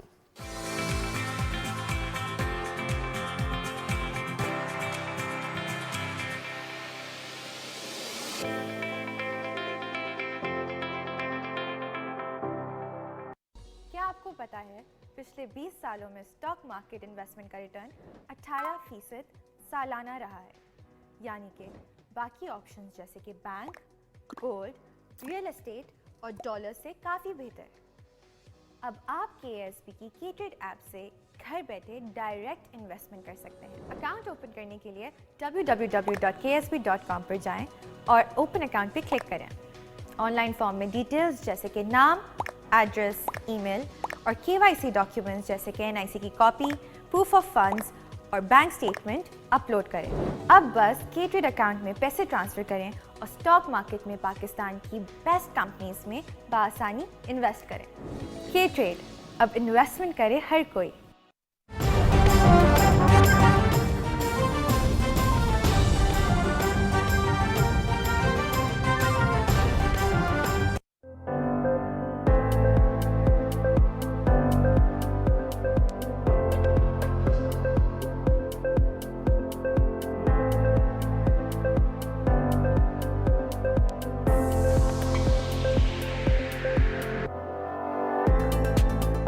पर लोगों के लिए खाने का इंतज़ाम है, इसके अलावा सोने के लिए इंतज़ाम है। जिनके रिश्तेदार हॉस्पिटल में होते हैं उनको रात गुजारने के लिए जगह चाहिए होती है। आवाम बस सो जाता है घर की तरह। प्राइम मिनिस्टर साहब की टीम है, हम उनके साथ जो है वो पाँव से पाँव मिलाकर चल रहे हैं और उनके विजन को अच्छी तरह समझते हैं। अब तो नई पनाह गाँव का सिलसिला भी चल पड़ा है, तो इस्लामाबाद की हद तक CDA ने हमें 4 प्लॉट्स दिए हैं जहाँ पे 4 नई मॉडल पनाह गाहें बनाई जाएंगी।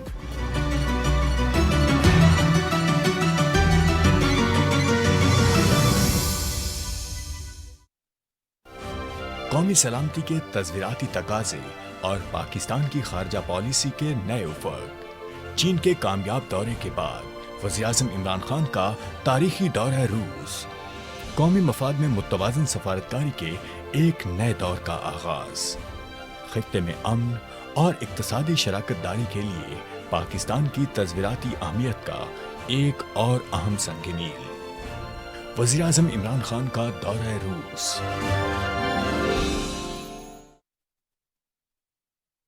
आप देख रहे हैं रियासत और आज मेरे साथ मेहमान जो हैं वो प्रोफेसर डॉक्टर अली अरबश हैं। मैं आपका और आपके PTV न्यूज़ चैनल का मशकूर हूं कि आपने मुझे मौका दिया और मुझे मदऊ किया। पाकिस्तान और तुर्की आपस में 2 ऐसे मुल्क हैं जिनकी बहुत सारी कदरें मुश्तरका हैं। दीन हमारा एक है, मज़हब एक है, हमारा कलमा एक है, हमारे रवायात एक हैं। इस्लामोफोबिया नहीं है, ये एंटी इस्लामिज़म है। इस्लामोफोबिया का मतलब है कि इस्लाम से डरना। तो इस्लाम तो ख़ुद प्यार और मोहब्बत और अमन का पैगाम देने वाला मज़हब है। इस्लामोफोबिया एंटी इस्लामिज़म है जो कि इस्लाम के ख़िलाफ़ एक गलत प्रोपेगेंडा के तौर पे इसको पेश किया।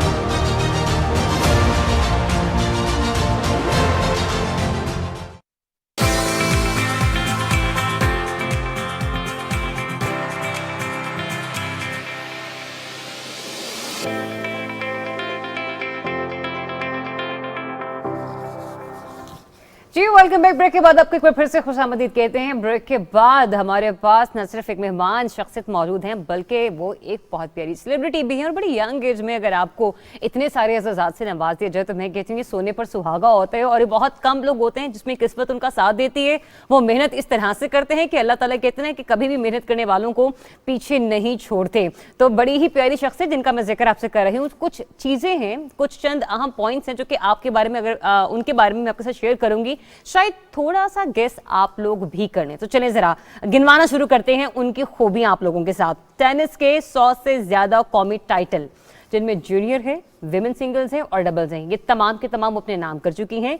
2011 से 2015 तक यूनिवर्सिटी ऑफ न्यू मैक्सिको और जेम्स मैडिसन यूनिवर्सिटी के लिए 2 साल खेलती भी रही हैं।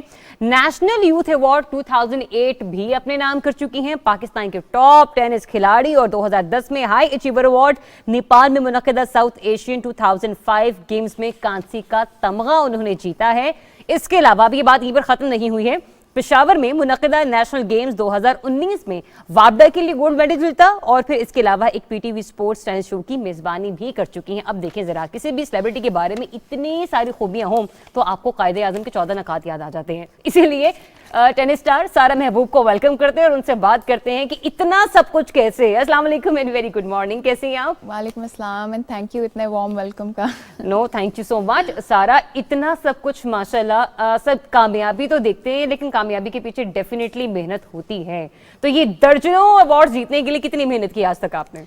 काफ़ी ज़्यादा ऑब्वियसली मेहनत की। My father was actually my coach, तो सबसे बड़ा हाथ तो उनका ही है। मुलाकात भी हमारी हुई थी जी बिल्कुल, कुछ दिन पहले आपकी हुई होगी और सबसे बड़ा हाथ उनका ही है क्योंकि obviously like I said he was my coach और बचपन से टेनिस का जो शौक था वो उन्होंने ही मुझ में इंस्टिल किया। हम कुवैत में रहते थे and I was I think 7 और 8 इयर्स ओल्ड जब हमने आहिस्ता आहिस्ता खेलने शुरू की और फिर हम ऑब्वियसली व्हेन आई वाज 12 हम पाकिस्तान मूव हुए और यहाँ पे मैंने अपना फर्स्ट अंडर 12 का टाइटल जीता। तो तब मुझे ज़्यादा मज़ा आने लगा क्योंकि कंपटीशन का मज़ा कुछ और होता है, क्योंकि ट्रेनिंग ज़्यादातर प्लेयर्स कहते हैं ना बोरिंग होती है लेकिन मज़ा कंपटीशन में ही आता है।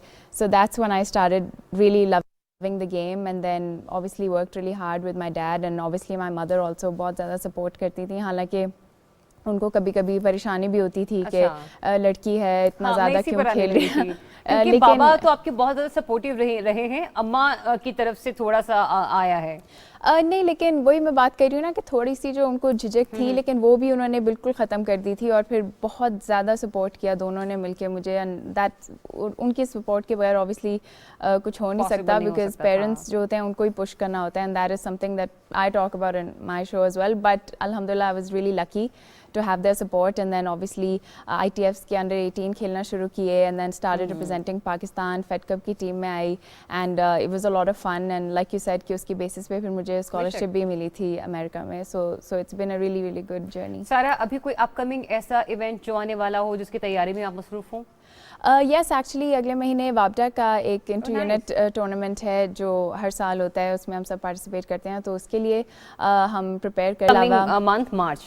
यस, और इसके अलावा फेड कप का भी सुनने में आ रहा है कि अप्रैल और मई में टूर्नामेंट होगा। We don't know where we are going, but इंशाल्लाह उसके लिए भी करेंगे, and then of course later in the year we have got Asian games coming up as well, so we have got मतलब कि आने वाले 4-6 महीने आपके लिए खासी मसरूफ रहेंगे। बिल्कुल। इसके अलावा अदर एक्टिविटीज को फिर किस तरह से मैनेज करती हैं सारा?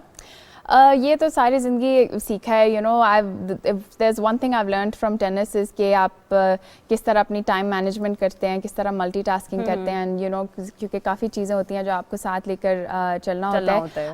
ऑब्वियसली शुरू में तो पढ़ाई को साथ लेके चले थे और वो भी एक बड़ा मुश्किल काम था, obviously O levels and A levels, you know, it's pretty tough, but अब एट दिस पॉइंट अल्हम्दुलिल्लाह आई कैन से कि I can manage things together, but my life still pretty much revolves around tennis, तो बाकी चीज़ें उस हिसाब से handle होती रहती हैं, तो अल्लाह का शुक्र है, it's going well so far. सारा, आपने सिंगल्स भी खेले और डबल्स भी खेले, इन दोनों में आपको क्या लगता है कौन से मैच में जिम्मेदारी ज़्यादा आप पर होती है? देखिए, अगर आप सिंगल खेलें तो वैसे इनफरादी तौर पर, लेकिन जब आप डबल्स भी खेल रहे हैं तो भी आप अपना तो गेम खेल रहे हैं, लेकिन जो साथ आपके साथ परफॉर्मर है आपको उस पर भी किसी न किसी तक आप रिलाई करते हैं। जी बिल्कुल, टेनिस का असल में कहते हैं ना कि बड़ा एक आइसोलेटिंग स्पोर्ट है, क्योंकि आपने देखा है हर स्पोर्ट में ज़्यादातर टीम स्पोर्ट्स होते हैं। क्रिकेट में you have your whole team, तो आप अकेले नहीं होते, और यू नो इस तरह काफ़ी सारी स्पोर्ट्स हैं, लेकिन टेनिस एक ऐसी स्पोर्ट है आप अपनी साइड पे होते हैं, आपकी your side of the net, it's just you, no one else. आप ऑडियंस में किसी से बात नहीं कर सकते, अपने कोच से बात नहीं कर सकते, किसी से भी नहीं कर सकते, इनफैक्ट अपने अपोनेंट से भी आप बड़ी दूरी पे होते हैं, so it's an isolating sport. So doubles की आप बात कर रही थी, उसमें मज़ा आता है because you at least have someone next you, उससे आप बात कर सकते हैं, and then you joke around sometimes as well, तो मैच की जो टेंशन है वो थोड़ी सी कम हो जाती है, लेकिन या it's tough either way. I mean there is a reason why tennis is the second toughest sport in the world, क्योंकि काफ़ी इसमें मेहनत होती है हर तरीके से, you have to be strong, you have to be flexible, you have to be fast, endurance भी चाहिए होती है, बट या singles and doubles both are tough, लेकिन मज़ा आता है दोनों का। सिंगल ज़्यादा टफ है, डबल में थोड़ी सी सपोर्ट रहती है। तो सारा, जब भी आप अपने ओपोनेंट के साथ खेलते हैं उसमें क्या आप उसके बारे में थोड़ी स्टडी भी करते हैं कि पहले किस तरह से उनकी परफॉर्मेंसेज रही हैं, आपने देखा कि उनकी मूव्स क्या मोस्टली किस तरह की शॉट खेलती रही हैं, खेलते रहे हैं, उस पर क्या होता है, क्या इम्पैक्ट पड़ता है जब आप लोग उस पे टेनिस टेबल पर मौजूद होते हैं? बिल्कुल, काफ़ी स्टडी करना पड़ता है, हम उसे स्काउटिंग कहते हैं, कि अगर आप कभी ऐसे ओपोनेंट से खेल रहे हैं जिससे आप कभी पहले खेली नहीं है, तो यूजुअली आप या आपके कोच जाके उनका कोई मैच सबसे ज़्यादा टफ मुकाबला अब तक का? मेरा सबसे टफ मुकाबला डेफिनेटली पाकिस्तान में Ushna Suhail, she is an amazing player, और हम बचपन से एक दूसरे के साथ खेल रहे हैं और बहुत सारे फाइनल्स में हम खेले हैं एक दूसरे से, एंड टू दिस डे उशना से हमेशा सबसे ज़्यादा टफ मुकाबले होते हैं, लेकिन मज़ा भी आता है बिकॉज वही आप बात कर रही थी ना कि स्काउटिंग की, Ushna and I both know our game really well, बचपन से ज़ाहिर एक दूसरे के साथ खेला है, तो वो ज़रा ट्रिकी हो जाता है कि उसमें से finding ways to win the match, and specially क्योंकि हमारी गेम है भी काफ़ी मिलती जुलती एक दूसरे से, तो वो that gets even more interesting, but मज़ा आता है बहुत ज़्यादा। और कभी कभी ऐसा भी होता है कि उशना के साथ, क्योंकि जब आप दोनों एक दूसरे को जानते हैं, उन्हें पता है कि आप ये कौन सी मूव लगा सकती हैं, कौन सी शॉट खेल सकती हैं, आपको पता है कि उशना तो आप लगा रही हैं, वो काउंटर कर रही हैं, वो कर रही हैं, तो आप काउंटर कर रही हैं, बिल्कुल, तो ऐसा भी चलता होगा। It's like a mirror, it's like a mirror image almost, because उसकी स्ट्रेंथ भी बैकहैंड है, मेरी भी, and so it's a lot of fun. I really do love playing against her, and obviously Fed Cup team में भी हम एक दूसरे के टीममेट्स हैं, और हमने काफ़ी ज़्यादा अल्हम्दुलिल्लाह साथ ट्रैवल भी किया है फेड कप में, एशियन गेम्स में, में, so we have a good friendship as well, so that makes it even better. और इंटरनेशनली आपको कहाँ पे लगता है कि किन के साथ टफ कंपटीशन हो सकता है या रहा है? इंटरनेशनली ऑब्वियसली बहुत सारी ऐसी टीम्स हैं जिनके साथ हमारा टफ कंपटीशन रहा है. सैफ गेम्स में अगेंस्ट श्रीलंका हमारा बड़ा एक टफ विन था. That was a really memorable win for us. इसके अलावा इंटरनेशनली तो आपको पता है कि काफ़ी स्टैंडर्ड हाई है टेनिस का. पाकिस्तान उस लिहाज से काफ़ी अभी पीछे है, I think, in terms of resources and everything like that.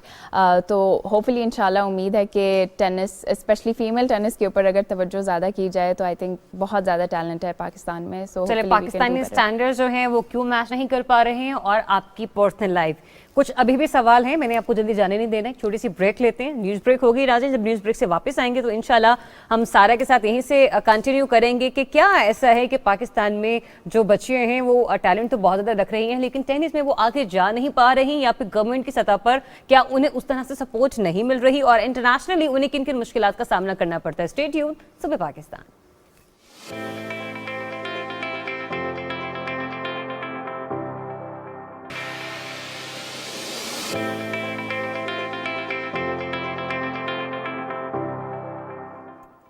Ji, welcome back once again. Break के बाद आपको एक बार फिर से खुशामदीद कहते हैं. सारा महमूब अभी कहीं नहीं गई हैं, हमारे साथ ही मौजूद हैं. जरा एक बार फिर से उनसे बातचीत करते हैं. सारा, ये बताइएगा, ब्रेक से पहले हम लोग डिस्कस कर रहे थे कि पाकिस्तान में विमेन के हवाले से टैलेंट बहुत मौजूद है, स्पेशली अगर हम लोग टेनिस के हवाले से बात करें, लेकिन सपोर्ट उस तरह से नहीं मिल रही, ना ही नेशनली ना ही गवर्नमेंट के पर्सपेक्टिव में. जी बिल्कुल ऐसा ही है unfortunately. And ever since I started playing tennis तब भी ऐसा ही था, और अब भी अनफॉर्चुनेटली सिचुएशन इतनी कुछ बेहतर नहीं हुई. Yes, there is been a slight change, but overall अगर देखा जाए तो पहली बात तो यह है कि सबसे ज़्यादा आपको पता है हमारे नेशन में क्रिकेट को मिलती है लाइमलाइट बहुत ज़्यादा, जो कि which is fine. Of course cricket is fun, लेकिन बाकी खेलों को भी उसी तरीके से प्रमोट किया जाना चाहिए. बिल्कुल, वो थोड़े ओवरशैडोड हो जाते हैं मुझे लगता है. और टेनिस में अगर हम देखें मेन साइड पे सामिल कुरैशी को देखें, अकील खान जो पिछले 21-22 साल से पाकिस्तान नंबर 1 है, उनका किसी को शायद इतना नहीं पता होगा.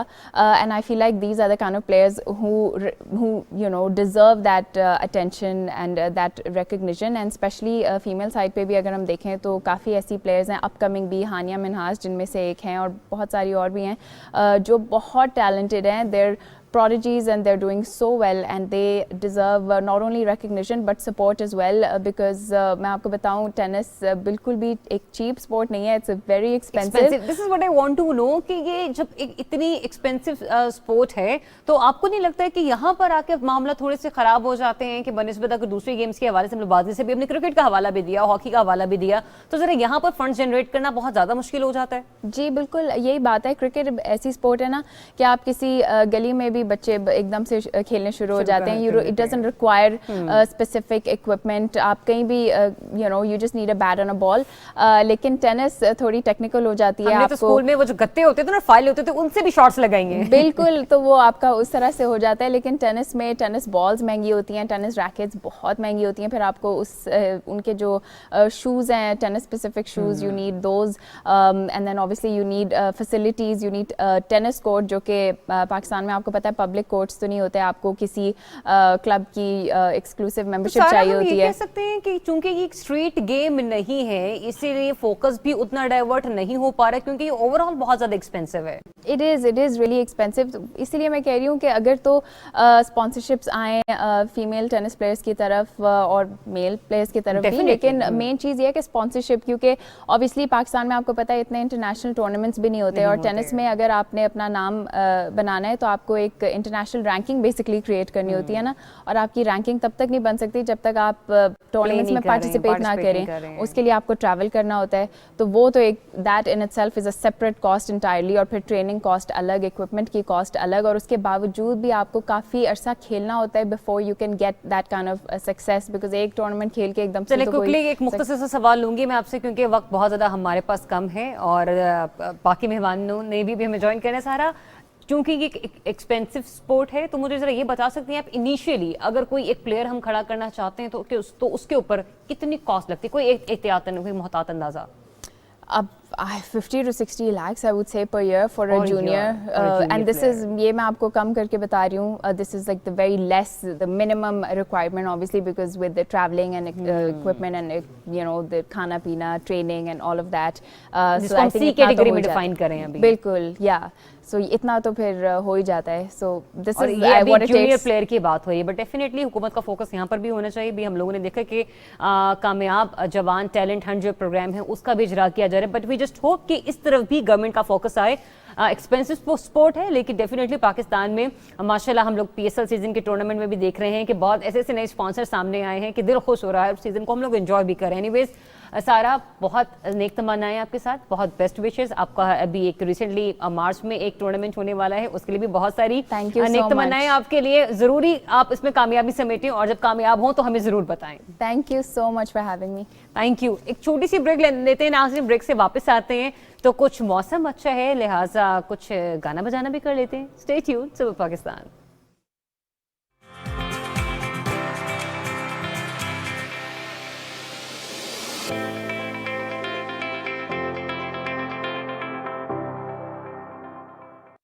क्या आपको पता है पिछले 20 सालों में स्टॉक मार्केट इन्वेस्टमेंट का रिटर्न 18% सालाना रहा है, यानी कि बाकी ऑप्शंस जैसे कि बैंक, गोल्ड, रियल एस्टेट और डॉलर से काफ़ी बेहतर।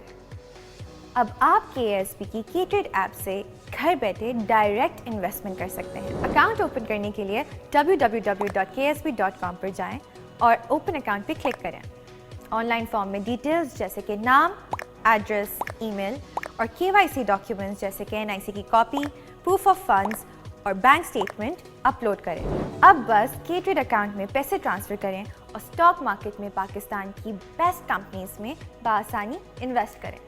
K-Trade, अब इन्वेस्टमेंट करे हर कोई।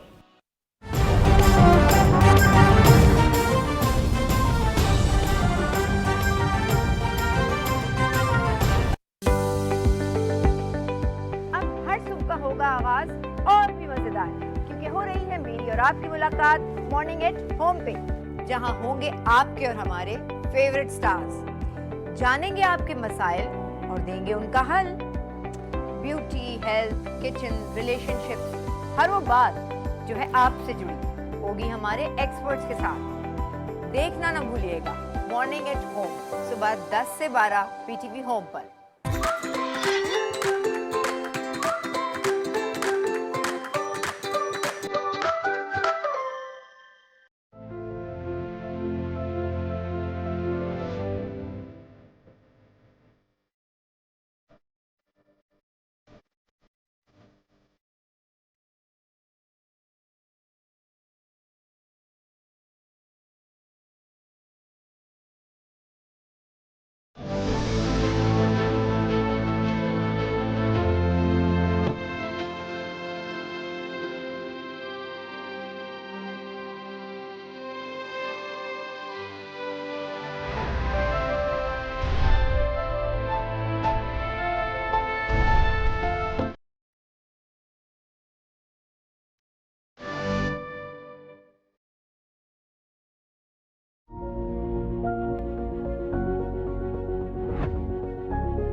जो अल्लाह ने पाकिस्तान में डाइवर्सिटी दी है और जो आगे इंशाल्लाह जो हम पाकिस्तान का आगे मुस्तकबिल देख रहे हैं, ये टूरिज्म हमें फॉरेन एक्सचेंज भी लेके आएगा और टूरिज्म सबसे ज़्यादा लोगों के लिए नौकरियां देगा।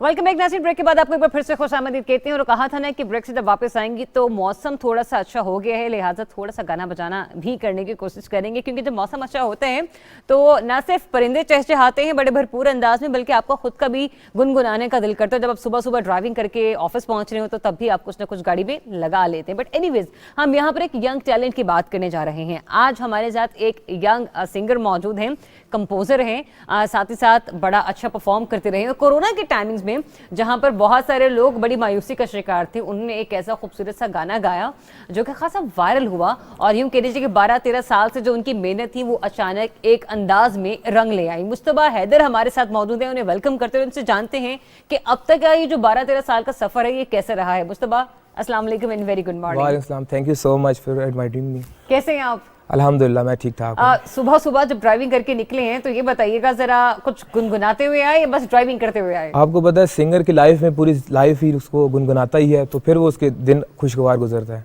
और दोस्तों के साथ महफिल कैसी जमती है?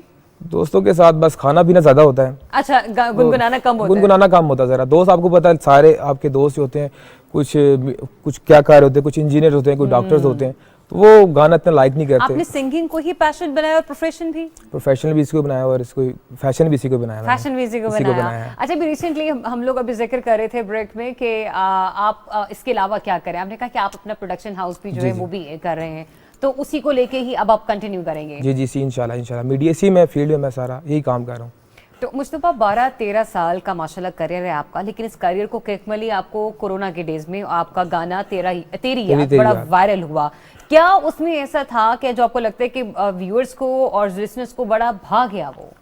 एक्चुअली उसमें ना लव स्टोरी बहुत स्ट्रॉन्ग थी, बहुत सारी। तो हमने ये सोचा कि यार क्यों ना ऐसा कुछ काम किया जाए पाकिस्तान में कि जो पहले कभी ना हुआ हो। तो इसलिए फिर हमने, मेरे डायरेक्टर थे उसके, इमरान अली डायरेक्टर थे, तो उन्होंने मुझे स्टोरी बताई कि यार ये इस तरह का सिचुएशन करते हैं कि डेथ्स बहुत सारी हो रही हैं, कि लेकिन उसमें एक स्टोरी पैगाम भी दिया जाए कि लोग अवेयरनेस लोग किस तरह करें, एक दूसरे से डिस्टेंस किस तरह रखें। तो उस वीडियो में ये किया कि दो लवर्स होते हैं, तो लड़का उसको समझाता है लड़की को कि यार प्लीज़ आप ना जाएं, किसी पार्टी में ना जाएं, यह ना करें, तो वो इस चीज़ को इग्नोर करती है। तो बस उसको कोरोना होता है, वो फिर मतलब इमोशंस के साथ था और फिर वो वैसे भी वाकई बड़ी कैफियत ऐसी थी उस कोरोना के माहौल में कि सब अपने प्यारों से बिछड़ रहे थे। तो उसलिए भी जरा बहुत लोग, क्योंकि एक आपने तो एक लव स्टोरी बयान की, लेकिन लव स्टोरी सिर्फ एक मेल और फीमेल के दरमियान एक महबूब का रिश्ता नहीं है, माँ और बहन के दरमियान भी है, बाप और बेटे के दरमियान भी है। तो ये बहुत सारे, इसके अलावा किसी नए कंपोजिशन पे काम कर रहे हैं? अभी रिसेंटली मेरा 2 दिन पहले एक सॉन्ग आया, ये क्या किया। वाओ, क्या किया? ये क्या किया, उसमें मतलब बात ही ऐसी है ना कि जब कोई लड़का किसी लड़की को देखता है तो उसकी फीलिंग्स एकदम से चेंज हो जाती है। तो फिर भी बिलफजी मतलब ये बात करता है कि ये क्या किया, कोई जादू किया, मुझ पे छाने लगा है नशा। अभी सुनते हैं आपसे? हाँ, श्योर। अच्छा, गाना लिखती भी खुद है मुस्तफा? खुद ही कंपोज भी खुद ही। कितना टाइम लगता है उसके गाने की कंपोजिंग में? आप डिपेंड करता है कि एक दफा महीना भी गुजर जाता है, कई दफा 1 घंटे में ही आप पूरा गाना बना भी लेते हैं, लिख भी लेते हैं आप। तो डिपेंड करता है, मूड पे डिपेंड करता है। आप जिसे कहते हैं हम आमद कहते हैं, आमद आपको पता है महीने में भी आपको आ सकती है, 1 घंटे में आ जाए, 1 मिनट में आ जाए, बैठे बैठे अभी मैं कोई गाना कंपोज कर लूँ। तो इस तरह भी होता है। इस तरह भी होता है। जरा मुझे बताएं कि कैसे किया आपने और क्या किया, अगर आप कुछ थोड़ा सा गुनगुनाएं हमारे व्यूअर्स के लिए। अभी आपको सुनाते हैं।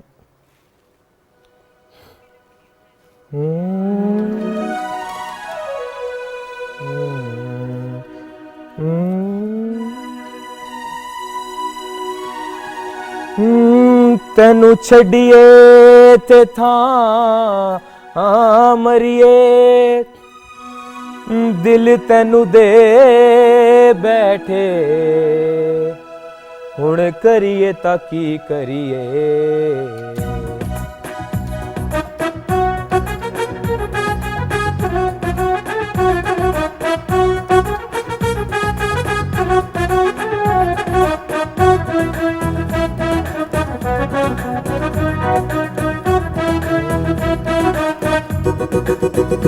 गड्डी तू मगा दे तेल मैं पवानिया गड्डी तू मगा दे तेल मैं पवानिया जे मैं तेरे कोल रवां ते मैं राजी रहनिया जे मैं तेरे कोल रवां ते मैं राजी रहनिया गड्डी तू मगा दे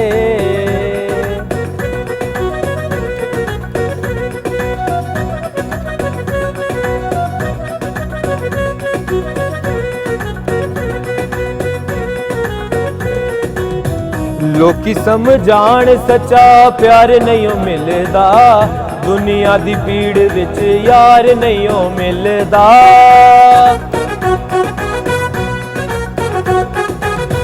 लोकी समझाण सच्चा प्यार नहीं मिलदा दुनिया दी भीड़ विच यार नहीं मिलदा सोनी अखां वालिया तैनू वेदी रहनिया सोनी अखां वालिया तैनू वेदी रहनिया जे मैं तेरे कोल रवां ते मैं राजी रहनिया जे मैं तेरे कोल रवां ते मैं राजी रहनिया गड्डी तू मगा दे वाओ रियली नाइस। हेलो ये बताइए कि किस सिंगर को ज्यादा सुनते हैं और किसको ज्यादा फॉलो करना पसंद करते हैं? मुझे ज़्यादा तो पसंद है आतिफ असलम, सजाद अली, राहत फ़तेह अली खान साहब, तो ये हमारे लेजेंड्स हैं और इन्हीं को सुन सुन के आपने आगे कंटिन्यू भी किया। ऐसी शख्सियत के जिसके साथ आपको मौका मिले कि आप गाना चाहें, मतलब कौन सी किसी शख्सियत के साथ आप स्टेज परफॉर्म करना पसंद करेंगे? मेरी ख्वाहिश है कि आबदा जी के साथ मैं गाना गाऊं उनके साथ। अच्छा माशाल्लाह, क्या बात है आबदा जी, क्या बात है। अभी रिसेंटली उनका कोक स्टूडियो का एक बड़ा गाना हिट हुआ और डेफिनेटली वो सबके दिल में घर कर गया है, बिल्कुल सबकी इनपे। हाँ, तो वो भी एक बड़ी अच्छी कॉम्पोजिशन थी। हमारे यहाँ पर हमने देखा पाकिस्तान में माशाल्लाह अब सिंगिंग को भी बड़ा प्रमोट किया जा रहा है। डिफरेंट प्लेटफॉर्म से डिफरेंट ऐसे एपिसोड्स आती हैं, जैसे कोक स्टूडियो है, नेस्कैफे है। क्या देख रहे हैं आप future in coming up days? Pakistan का फ्यूचर तो माशाल्लाह भी बहुत अच्छा जा रहा है, जिस तरह प्लेटफॉर्म्स बन रहे हैं और मतलब दिन ब दिन सिंगर्स आ रहे हैं। पहले ये होता था ना कि इस फील्ड को बहुत बुरा समझा जाता था, मतलब पाकिस्तान में हर माँ बाप ये चाहते थे कि उसका बच्चा इंजीनियर बने, डॉक्टर बने या कुछ ऐसी फील्ड बने जो नाम हो। लेकिन अब जो है वालिदैन अपने बच्चों को ये कह रहे हैं कि आप वो करो जिसमें तुम्हारी खुशी है। बिल्कुल बिल्कुल। तो आपके पेरेंट्स ने भी आपको यही कहा? मेरे पेरेंट्स ने मुझे अभी तक बिल्कुल, मैं आज जो भी हूँ अपने वालिदैन की वजह से हूँ कि मुझे आज तक जो सपोर्ट है, ये तो बहुत मुश्किल है आजकल, मतलब वालिदैन सपोर्ट नहीं करते, लेकिन मेरे माँ बाप की वजह से मैं आज जो भी हूँ मेरे माँ बाप की वजह से हूँ। ठीक है, और इंशाल्लाह आने वाले दिनों में भी अभी किसी और नई एल्बम पे काम कर रहे हैं? अभी रिसेंटली एक और गाना अभी लॉन्च होगा मेरा, क्योंकि अभी ये मैंने लॉन्च किया तो हाँ, अभी दो दिन पहले लॉन्च किया। किसी भी नई कंपोजिशन के लिए कितना टाइम लगाते हैं? लाइक अभी आपने एक लॉन्च किया तो अभी थोड़ा सा कितना वक्त के बाद हम देखेंगे? मंथ तो कम से कम फिर भी। अच्छा, एक मंथ है, मतलब मैंने कि गैप से आप? मैंने लास्ट तकरीबन 1 साल पहले सॉन्ग किया था। अच्छा। लास्ट साल तकरीबन हो गए, तो बीच में थोड़ा बिजी भी रहा, क्योंकि मैं बेसिकली खुद कंपोजर हूँ, लोगों के मतलब सॉन्ग मैं बनाता भी हूँ, उस पर टाइम मेरा बहुत लग जाता है, तो अपने लिए मुझे टाइम निकालना बहुत मुश्किल हो जाता है। तो साल बाद अभी मैंने सॉन्ग किया, इंशाल्लाह मैं अब सब मुझे कह रहे हैं कि यार महीने में कम से कम लाजमी सॉन्ग होना चाहिए, तो मैं कोशिश करूंगा ताकि वो कंटिन्यूटी बनी रहे। बिल्कुल बिल्कुल। Okay, and best wishes for you for the upcoming song इंशाल्लाह। और जो अभी 2 रोज पहले आपने लॉन्च किया है, अल्लाह ताला उसको भी भरपूर पसीराई मिले। बहुत शुक्रिया हैदर हमें अपना वक्त देने के लिए, और इंशाल्लाह ये आपकी तरक्की का, कामयाबी का सफर यहाँ पर जारी और सारी रहे। तो नाज़रीन, जब तरक्की और कामयाबी के सफर की हम बात करते हैं तो वहाँ पर आपको बहुत कुछ ऐसे भी मामला और ऐसे लम्हात आते हैं कि आपकी तरक्की को, आपकी कामयाबी को ऑब्जेक्ट किया जाता है, उस पर सवालिया निशान लगा दिया जाता है। और अमूमन हम ऐसा देखते हैं कि ये तमाम तर मामला ख़वातीन के साथ ज़रा ज़्यादा रिपोर्ट हो रहे होते हैं, लेकिन ऐसे में एक आवाज़ ऐसी है जो कि अपना अलम बुलंद करती है और कोशिश करती है कि न सिर्फ ख़वातीन को हरासानी से बचाया जा सके, बल्कि वो मर्द हज़रात जो कि इस तरह के वाक़यात में मुलव्वस होते हैं, उनकी भी माशरे में इस तरह से इस्लाह का पहलू मुतारिफ करवाया जाए ताकि माशरा जो है वो एक महफूज मकाम बन सके उन तमाम बच्चियों के लिए, उन तमाम खवातीन के लिए जो कि अपने घरों से बाहर निकलती हैं अपने घरों की कफालत के लिए। इस एक अहम मामले पर एक अहम शख्सियत के साथ हमने गुफ्तगू करनी है, लेकिन छोटी सी ब्रेक के बाद। Stay tuned, super Pakistan.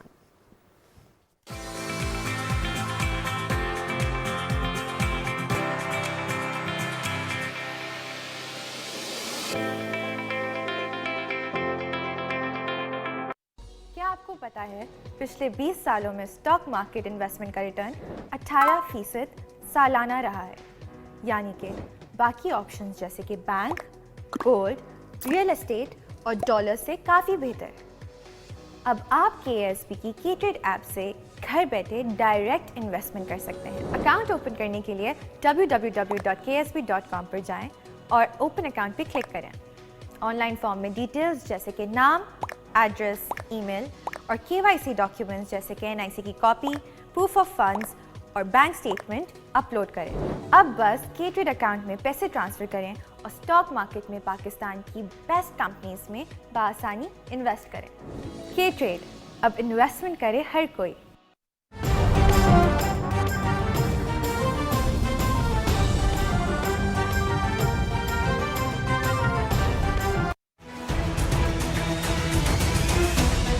वज़ीर-ए-आज़म इमरान खान का तारीखी और अहम दौरा है रूस। रूसी सदर की दावत पर 23 साल बाद पाकिस्तानी वज़ीर-ए-आज़म बनेंगे मास्को के मेहमान। वज़ीर-ए-आज़म पाकिस्तान इमरान खान बुध के रोज यहाँ अपने सरकारी दौरे पे मास्को पहुँच रहे हैं। रूस ताल्लुकात के नए दौर का आगाज। यहाँ आज +4 का टेम्परेचर है और मेरा ख्याल है कि गर्म पानियों की हवाएं वज़ीर-ए-आज़म के साथ मास्को आ रही हैं या आ चुकी हैं। पाकिस्तान की आज़ाद और मुतहर्रिक खारजा पॉलिसी का अहम संगमीन। जुमरात के रोज वज़ीर-ए-आज़म सदर व्लादिमीर पुतिन से मुलाकात करेंगे। रशियन मीडिया के अंदर इस दौरे को खुसूसी कवरेज दी जा रही है।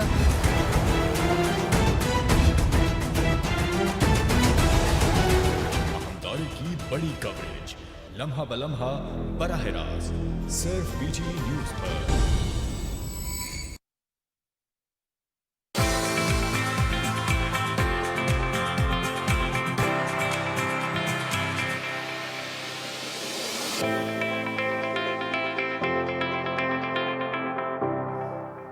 जी वेलकम बैक नाज़रीन। ब्रेक के बाद आपको एक बार फिर से खुशामदीद कहते हैं। अच्छा मैं ज़रा उस तरफ देख रही थी लेकिन वेलकम करते हैं क्योंकि जो मेरी मेहमान थी वो थोड़ी सी इंस्ट्रक्शन दे रही थी, देना बनता भी, माशाल्लाह इतनी प्यारी ज़रूर है।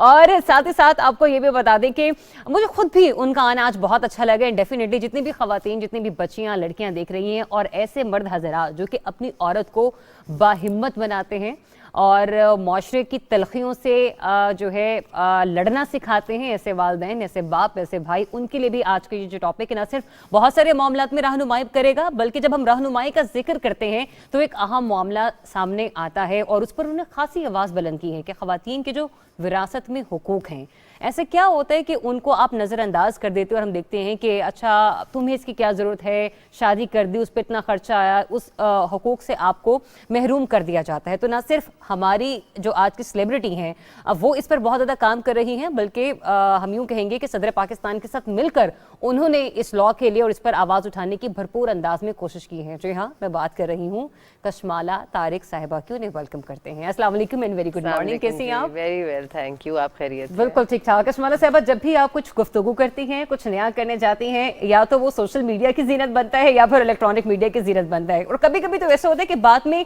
इतना वजन हो जाता है लेकिन वो ट्रोल हो जाती है। उस पर आपका सबसे पहले रिएक्शन क्या होता है कि नहीं, इस बात की गहराई को समझने की एटलीस्ट कोशिश तो करें आप लोग? देखिए, अब ये media is a double edge sword, तो आप उसको पॉजिटिवली लें या नेगेटिवली लें। अब ये this is a phenomena and you have to live with it. अब आप देखें कि हम कितनी कंट्रोवर्सीज चल रही हैं आजकल, पिछले ये 4-5 दिन से ही आप देखें, नया कानून जो आया उसके हवाले से देखें, we have to live with this. ये फिनोमेना सिर्फ अब पाकिस्तान में नहीं, पूरी दुनिया में, और उसकी हीट आपने भी बर्दाश्त की होगी और मैंने भी बर्दाश्त की है। अब जब एक चीज़ आती है और वो आउट ऑफ प्रोपोर्शन ब्लो होती है, और हमारे लोग जिनमें नेगेटिविटी है स्पेशली आई वुड से, और वो बहुत ज़्यादा है, कम नहीं है, वो अगर हम कहें ना 50-50 का तनासुब है तो वो भी नहीं, क्योंकि अच्छे लोग चुप बैठे रहते हैं, वो साइलेंट स्पेक्टेटर्स होते हैं, बीच में कुछ ऐसे होते हैं जो न्यूट्रल होते हैं, जो कहते हैं सानू की राइट और जो नेगेटिव वाले हैं वो उछल उछल के कूद रहे होते हैं और नेगेटिविटी देख रहे हैं। उनका अपनी लाइफ में कोई अपने बैड एक्सपीरियंसेस या रंजिशें होती हैं या हसद होता है या वो एनवी कर रहे होते हैं कि हम यहाँ क्यों नहीं या इसकी टांग खींचो। तो उनकी घर की तरबियत है, उनको ये बताया ही नहीं जाता कि यार स्प्रेड पॉजिटिविटी। इसी मीडिया को, इसी सोशल मीडिया को अगर हम पॉजिटिविटी के लिए इस्तेमाल करें तो कितने और लोग इससे मुस्तफीद हो। ट्रू। और जो एक शख्स, आप सुबह यहाँ पर बैठी हुई हैं, अच्छा काम कर रही हैं, अच्छे पैगामात फैला रही हैं, लोगों की सुबह बहुत अच्छी कर रही हैं, कोशिश होती है कि अच्छी से अच्छी बाखबर लोग बना रही हैं। इसी तरह हम यहाँ पे सुबह उठ के दफातर में जाते हैं, काम करते हैं, कितनी लंबी हमारी जिंदगियों में स्ट्रगल है। आप भी खातून है, मैं भी खातून हूँ, तो लोग ये सोचें यार हैट्स ऑफ टू देम कि कितनी जद्दोजहद करके ये यहाँ तक पहुंची और औरतों के लिए एक रास्ता पेव कर रही हैं। अच्छा कशमाला साहब, यहाँ पे आपने कहा ना कि कितनी जद्दोजहद करके यहाँ पर पहुंची हैं, उनमें एक आप भी माशाल्लाह बड़ी रिनाउन खातून हैं, हम जैसे सहाफ़ियों का भी शुमार होता है, जितनी भी मॉर्निंग होस्ट हैं या वल्लाह आलम जहाँ पर भी ख़वातीन काम कर रही हैं, जो ही किसी को खुदा की तरफ से कामयाबी मिलती है एक बहुत बड़ा सवाल निशान उसके किरदार पर लग जाता है। इस तरह के केसेस आपके पास कितने रिपोर्ट हुए या आपने खवातीन को सिलसिले में परेशान देखा? देखें जी, खवातीन परेशान होती हैं मगर रिपोर्ट नहीं करती। अभी हम जिस चीज पे काम कर रहे हैं कि हम उनको ये कॉन्फिडेंस दे रहे हैं कि आप बोलें, लोग क्या कहेंगे कि खौफ से निकलें। आपके अपने इदारे में आपको पता है हमारे पास केसेस आए हैं, पीटीवी से भी, बाकी इदारों से भी आते हैं, आना शुरू हो गए और लोगों में ये यकीन आना शुरू हो गया कि हमें रिलीफ मिलेगा, हम विक्टिमाइज नहीं होंगे और हमारी वजह से बेहतरी आएगी। अगर हम जाएंगे तो हमारी जिंदगी में तो बेहतरी आएगी, लेकिन उस इदारे के लिए भी बेहतरी होगी कि वहाँ पे कवानीन का सख्त अमल दरामद शुरू हो जाएगा।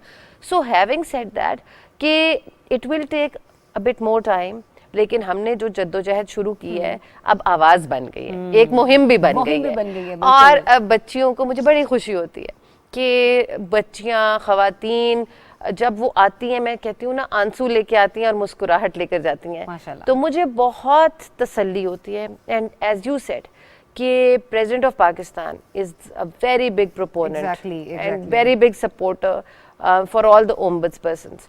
तो उसमें ये कि जब आपको ऊपर से पैट मिल रही हो, एनकरेजमेंट मिल रही हो इस चीज़ पे कि आप इस काम को और फैलाएं, और जिस तरह आपने खवातीन की विरासत में और जायदाद से याद है प्रेसिडेंट हाउस में ही ये इवेंट हुआ था और आप ही इसकी मेजबानी कर रही थी और वो मैंने ही मॉडरेट किया था। बिल्कुल एग्जैक्टली। तो ना सिर्फ प्राइम मिनिस्टर ऑफ पाकिस्तान समेत हम प्रेसिडेंट ऑफ पाकिस्तान का विजन भी देख रहे हैं और आपने जिस तरीके से उसके अंदर लॉज डिफाइन किए, सानी मिनिस्टर साहबा ने बड़े खूबसूरती से इस पर बात की।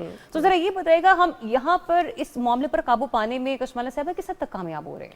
देखिए जी, मैंने जैसे कहा इसमें अवेयरनेस की मजीद ज़रूरत है।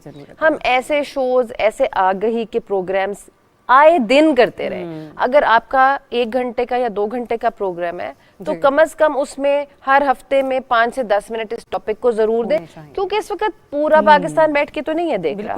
तो जितने लोग भी देखें, जितनों के कानों में ये आवाज़ पड़ेगी, जिनको इसकी नोहा होगी, जिनके फ्रेंड्स, जिनकी कजन्स, फैमिली या कोई आस पास में काम की जगह पे अगर हरासा हो रहा है या प्रॉपर्टी से महरूम किया हुआ है, तो वो उससे ये इन्फॉर्मेशन शेयर कर सकते हैं कि जी आप फासपा के पास जाएं।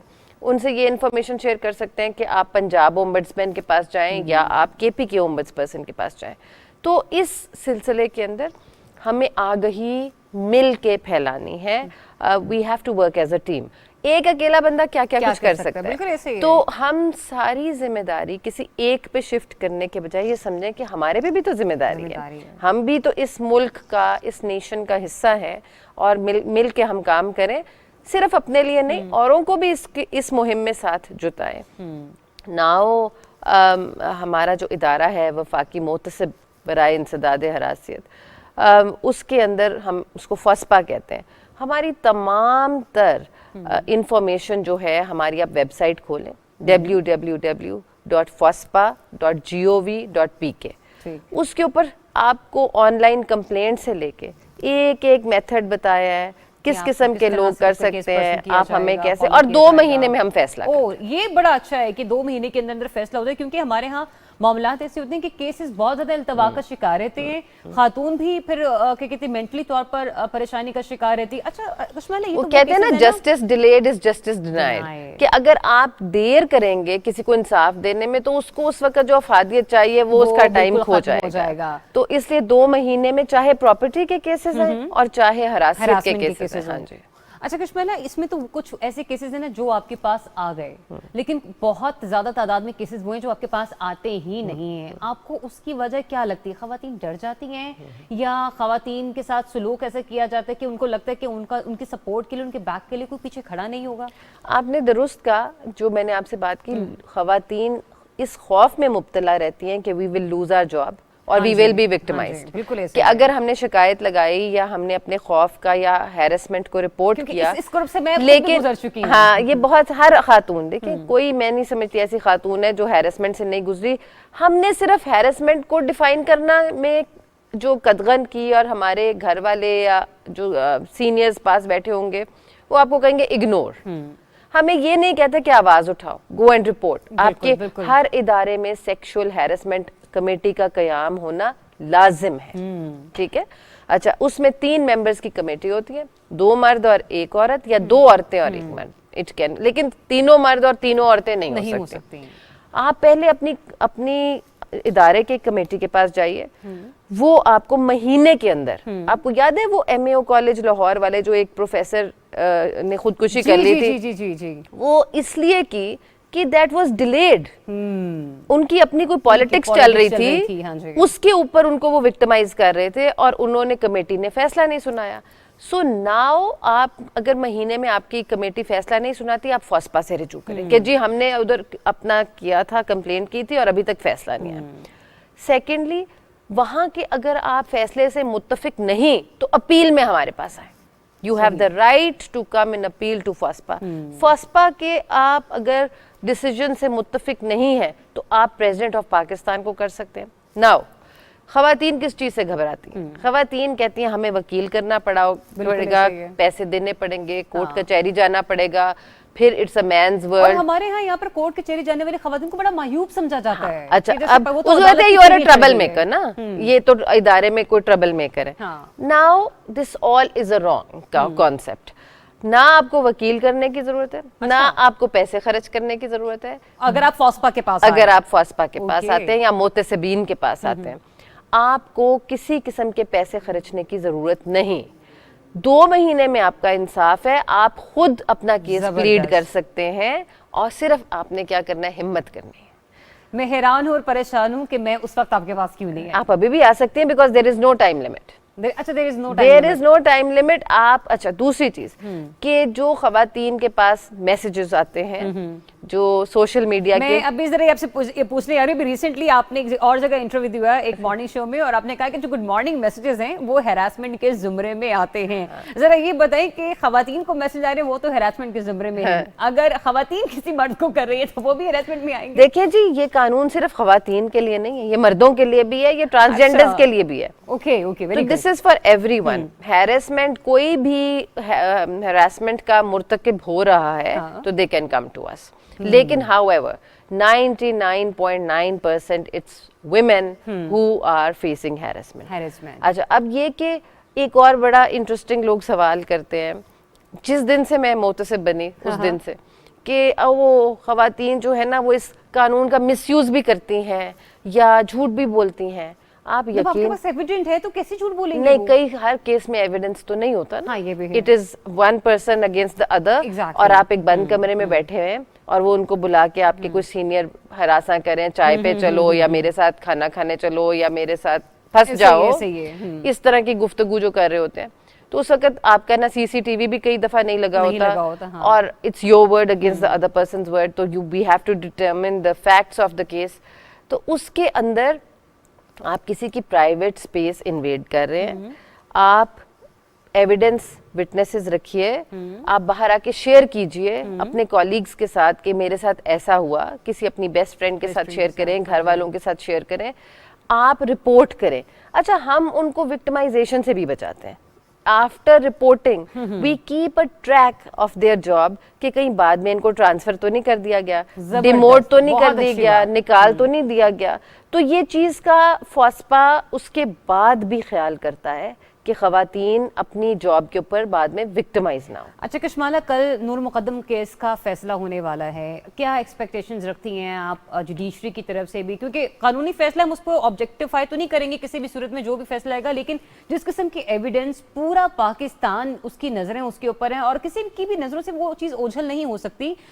एक वेपन के साथ उस मुलजिम को गिरफ्तार किया जाता है। आपने इस केस को किस तरह से स्टडी किया?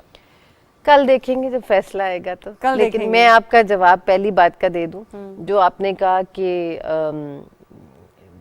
गुड मॉर्निंग मैसेज, उसका मकसद ये है कि आप गुड मॉर्निंग, गुड नाइट, शेरो शायरी, ये तमाम किस्म के जो आप या फॉरवर्डेड मैसेजेस भेज रहे होते हैं लोगों को, आप किसी की प्राइवेट स्पेस इन्वेड करें। नाउ अगर किसी को आपसे बात आप जानते ही नहीं है, भाई आप कॉलीग्स हैं, सलाम दो अच्छी है, you want to get to know each other, या कोई आपको इस तरह के, तो आप डिसेंट मैसेज, वो और चीज़ है।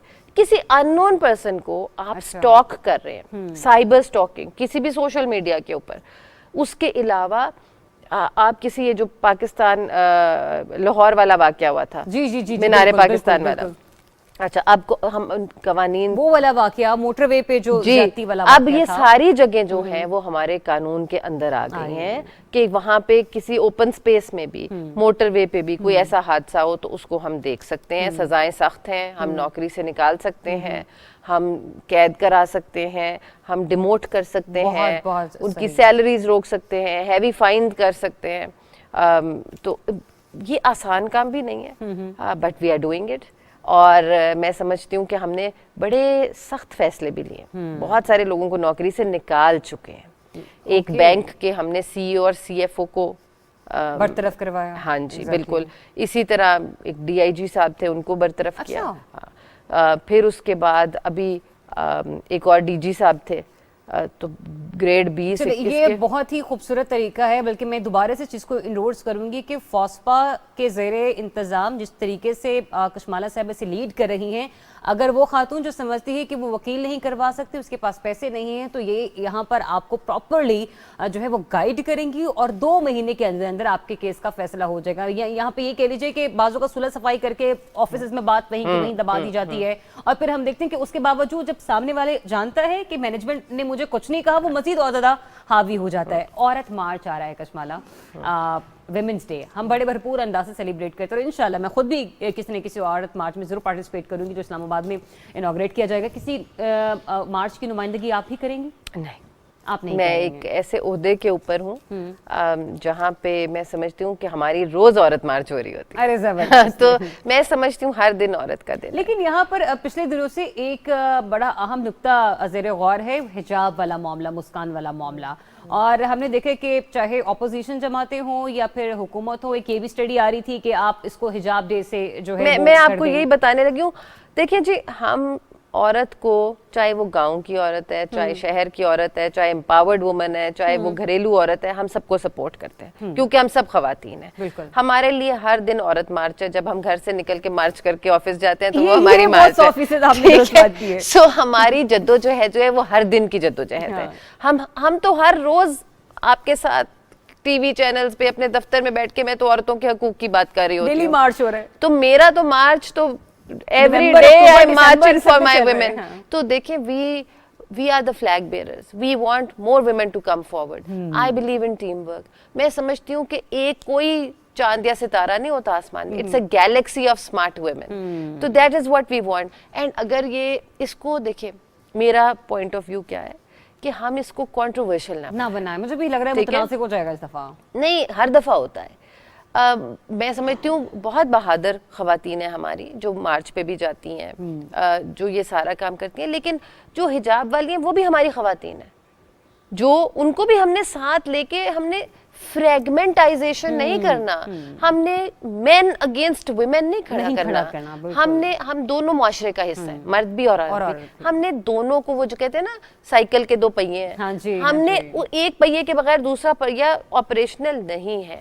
So we have to take both the genders together. हम जेंडर बैलेंस की बात करते हैं, तो हमें बेसिकली मर्दों को ये तरबियत देना है कि आपने औरतों को ट्रीट कैसे करना है with respect. Respect is the only thing which we demand, right? तो आप अगर हम अपने आप को कहेंगे कि ये मर्द है, हम खड़े हैं मर्द वर्सेस औरत, no, we are standing together, शाना बशाना साथ साथ। तो हमने उसको जब हम कहेंगे कि अच्छा तुम हमारे दुश्मन हो, वो कल मर्द मार्च आ जाएगी। तो द पॉइंट इज कि हमें अपने मुतालबात मनवाने हैं या हमें मोर अपने आप को ज़्यादा एम्पावर करना है, हमें उनको साथ लेके चलना है, हमें हुकूमत से डिमांड करनी है, हमें वो पॉलिसीज़ और चीज़ें इम्प्लीमेंट करानी है जिसमें ख़वातीन को और मौके मिले। अभी देखें जैसे अगर फ़र्ज़ करें PTV में 5% ख़वातीन है, तो हमने डिमांड करना है कि कम से कम 20% लेकर आए। अगर आपके ड्राइवर्स में खाली मर्द हैं तो हम कहेंगे आप एक रिजॉल्व करें कि आप ख़वातीन को अब नौकरी देंगे और आपकी 20% जो अगली भर्तियां होंगी उसमें आप ख़वातीन को चांस देंगे। तो ये चीज़ पॉजिटिविटी है, बजाय इसके कि हम प्रोवोक करें और किसी को हम इस चीज़ के ऊपर लेकर आए कि नहीं जी हम एक बिल्कुल आपसे फ़र्क वो चीज़ चाहते हैं। मेरा ख्याल में हमें मुआशरे को जोड़ना है, तोड़ना नहीं है, ऐसा ही। अच्छा कशमाला, हम लोग नॉर्मली पूरे अपने महीने में हर वीक एक गुफ्तगू रखते हैं बढ़ती हुई आबादी के हवाले से, जहाँ पे हम खवातीन, तो इसी तरह आप हर वीक ये भी गुफ्तगू रखा करें ना हैरेसमेंट के ऊपर भी। This is so important. ये इंशाल्लाह तय है। आज आप सब विमेन एम्पावरमेंट पर तो बात करते ही हैं, लेकिन हैरेसमेंट के पॉइंट ऑफ व्यू के हवाले से because it is very important to hammer it. और अगर आपके पास भी कोई ऐसा केस आता है जिसको आपको लगता है कशमाला कि इसको मीडिया सपोर्ट मिलनी चाहिए, आप जरूर हमें रेकमेंड कर सकते हैं। उन खातून को भी, हमारे पास तो हर दूसरे दिन केस होता है। बिल्कुल, कोई ऐसा केस जिसपे आपको लगे कि यहाँ पर इसको हुकूमती उसकी जरूरत है, सपोर्ट की जरूरत है, या फिर मीडिया की जरूरत है। देखिए मैं आपको ये बताऊं, हमारे पास केसेस आते हैं अब, क्योंकि लोग अपने सिविल के कोर्ट से और सेशन कोर्ट से केसेस उठा के खवातीन, जब उन्हें पता चल रहा है हमारे पास ला रही हैं, वो खवातीन कहती हैं हम 13 साल से 14 साल से उन कोर्ट्स में धक्के खा रहे थे और वकीलों को फीसें दे रहे थे, मगर कुछ भी नहीं बन रहा था।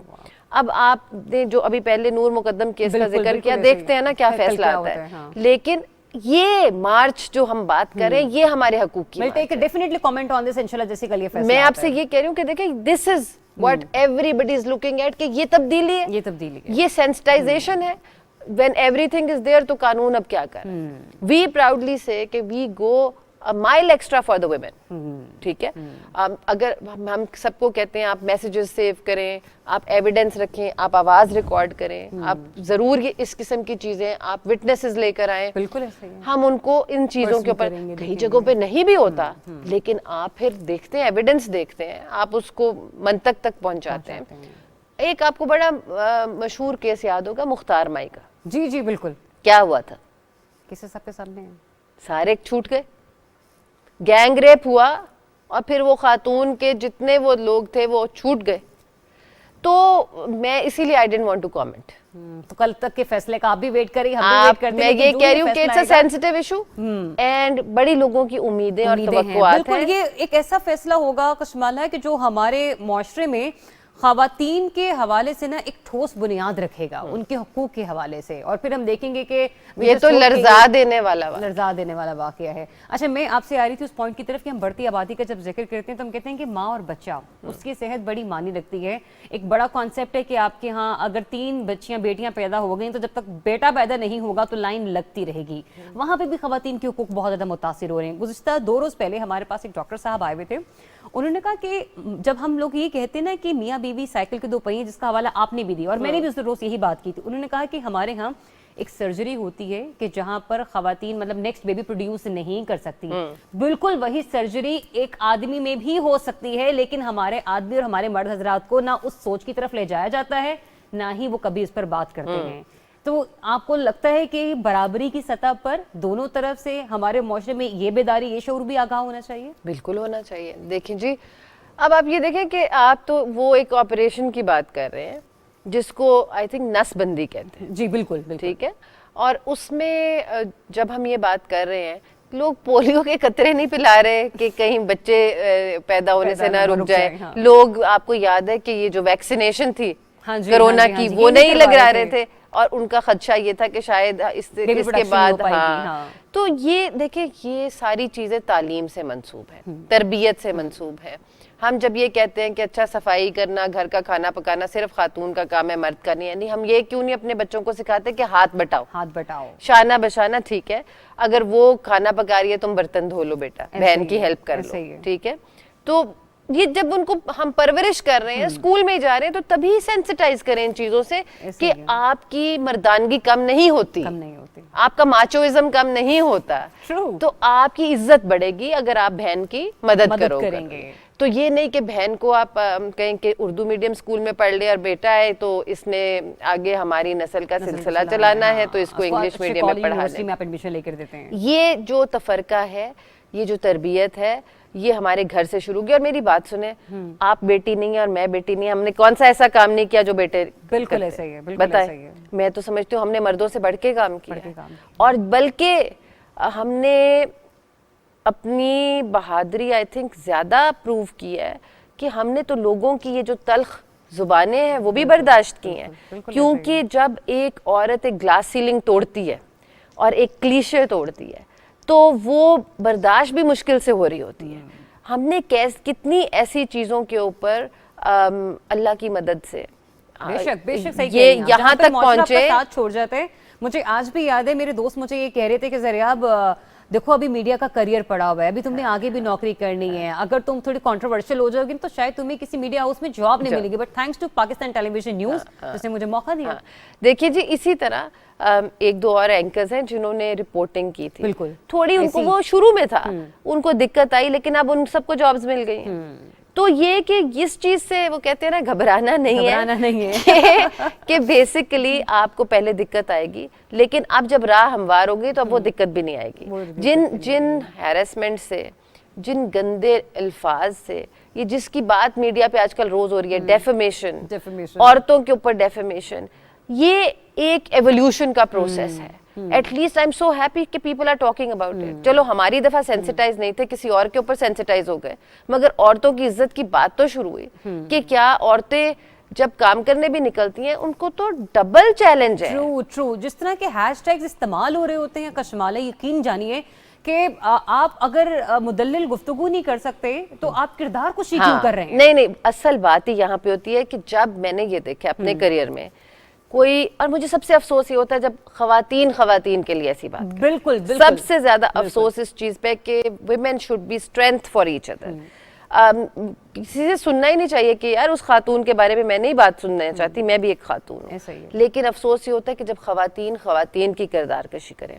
नाउ जो आप बात कर रही हैं कि खवातीन, ये हमारे पास ये भी हैरेसमेंट का एस्पेक्ट है कि अगर खवातीन हमारे पास आती हैं केस लेके दूसरी खातून के लिए तो वो भी हम डील कर सकते हैं। अच्छा। और हमारे पास केसेस चल रहे हैं। और कितने परसेंट ऐसे केसेस हैं? क्योंकि मैंने भी बहुत ज्यादा नोट किया कशमाला, हमारे यहाँ पे मर्दों से अगर फिजिकली आपको नुकसान है ना, माजरत के साथ अगर किसी की दिल आजारी हो भी रही हो, तो खवातीन के साथ आपको बाकी डिफरेंट इनसिक्योरिटीज आकर जुड़ जाती हैं आपकी जॉब प्लेस पर। नहीं, यही आपने बिल्कुल जो लफ्ज कहा ना, इनसिक्योरिटी। अब जो शख्स आपके बराबर नहीं है वो आपकी टांग खींचेगा, वो आपसे हसद करेगा। भाई आप काम करें और हाथ पकड़ के चलें एक दूसरे का, पुल each other together.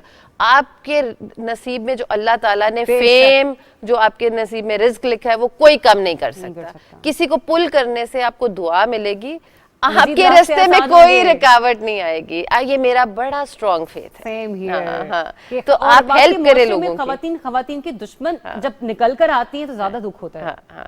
And I think ये इसमें भी अगेन तरबियत का रोल है कि आप घर से आपको जब तरबियत नहीं होगी कि आपने नेगेटिविटी नहीं फैलानी, पॉजिटिव रहें, लोगों की मदद करें, थिंक बिग, थिंक पॉजिटिव, साथ लेके चले, तो मेरी बात सुने, यही दुनिया इतनी खूबसूरत लगने लग जाती है। अगर आप हसद करके और सारा दिन दूसरे को इस तरह करते रहेंगे तो आप अपने ही हसद की आग में जलते रहेंगे। आप कितनी देर तक उसको वो लेके चलेंगे साथ, तो आपकी पर्सनैलिटी नेगेटिव होती जाएगी। आप मेरी बात सुने, वुड यू वांट कि जो बच्चियां हमारी आज स्कूलों में पढ़ रही हैं, और मुझे इतनी खुशी होती है जब मैं ये जितनी CSP ऑफिसेज आ रही हैं, 40% of them are women now offices में, तो मैं तो इनको देख के बड़ा प्राउड फील करती हूँ कि यार ये लड़कियां जब कल को सेक्रेटरीज बनेंगी, पूरा इदारा संभालेंगी, that will be the real change. अच्छा कशमाला, वक्त मेरे पास बहुत मुख्तसर है, मेरे प्रोड्यूसर भी बार करें कि इसको वाइंड अप की तरफ जाए, लेकिन एक सवाल जो कि मैं जानना चाहती हूँ, नहीं मुझे एक सवाल लेना है, मैं सिर्फ आपकी से ये जानना चाह रही हूँ कि कोई से 3 अहम पॉइंट जो आपको लगता हो कि खवातीन के हुकूक हैं लेकिन जो नहीं मिल रहे पर हर आसानी में शुमार हो रहे हैं। देखिए जी, सबसे बड़ी बात ये जो डेफेमेशन की बात चल रही है, हमारी जुडिशरी को सेंसिटिव होना पड़ेगा, ठीक है, और एक स्पीडी जस्टिस। अगर ये चीफ जस्टिस साहब इसके ऊपर इतना कुछ हो रहा है, स्पेशल कोई इंस्ट्रक्शंस दे कि ये जो ऐसे आज तक देखें, ये जो अब कहानी चल रही है कि जो सहाफी जिस मर्जी के बारे में या जो कोई टीवी पे सोशल मीडिया पे बैठ के कह दे, कभी कोई चैलेंज करने नहीं जाता, इसलिए कि उसको पता है साल केस चलता रहेगा, फिर जितनी दफा जाएंगे उतनी दफा मीडिया और हाईलाइट करेगा, सो कोई आता ही नहीं। इस पे चीफ जस्टिस साहब को गौर करने की जरूरत है कि इंसाफ अपनी लूज कर देता है इंपॉर्टेंस जब वो डिले हो जाए, नहीं होता। तो मैं देखिए जब वालदैन को पता है कि हमारी बच्चियां महफूज हाथों में है, there is no harassment, respect है उनके काम की जगह पे, 50% आपकी इकोनॉमिक एक्टिविटी बढ़ेगी जब वो बच्चियां काम करने निकलेंगी, पाकिस्तान की तरक्की मजीद होगी जब वुमेन वर्कफोर्स इंक्लूड होगी। इसी मैसेज के साथ मैं कंटिन्यू खत्म करती हूँ और अभी आपको बराह रास्त भी ले चलते हैं कि प्रेसिडेंट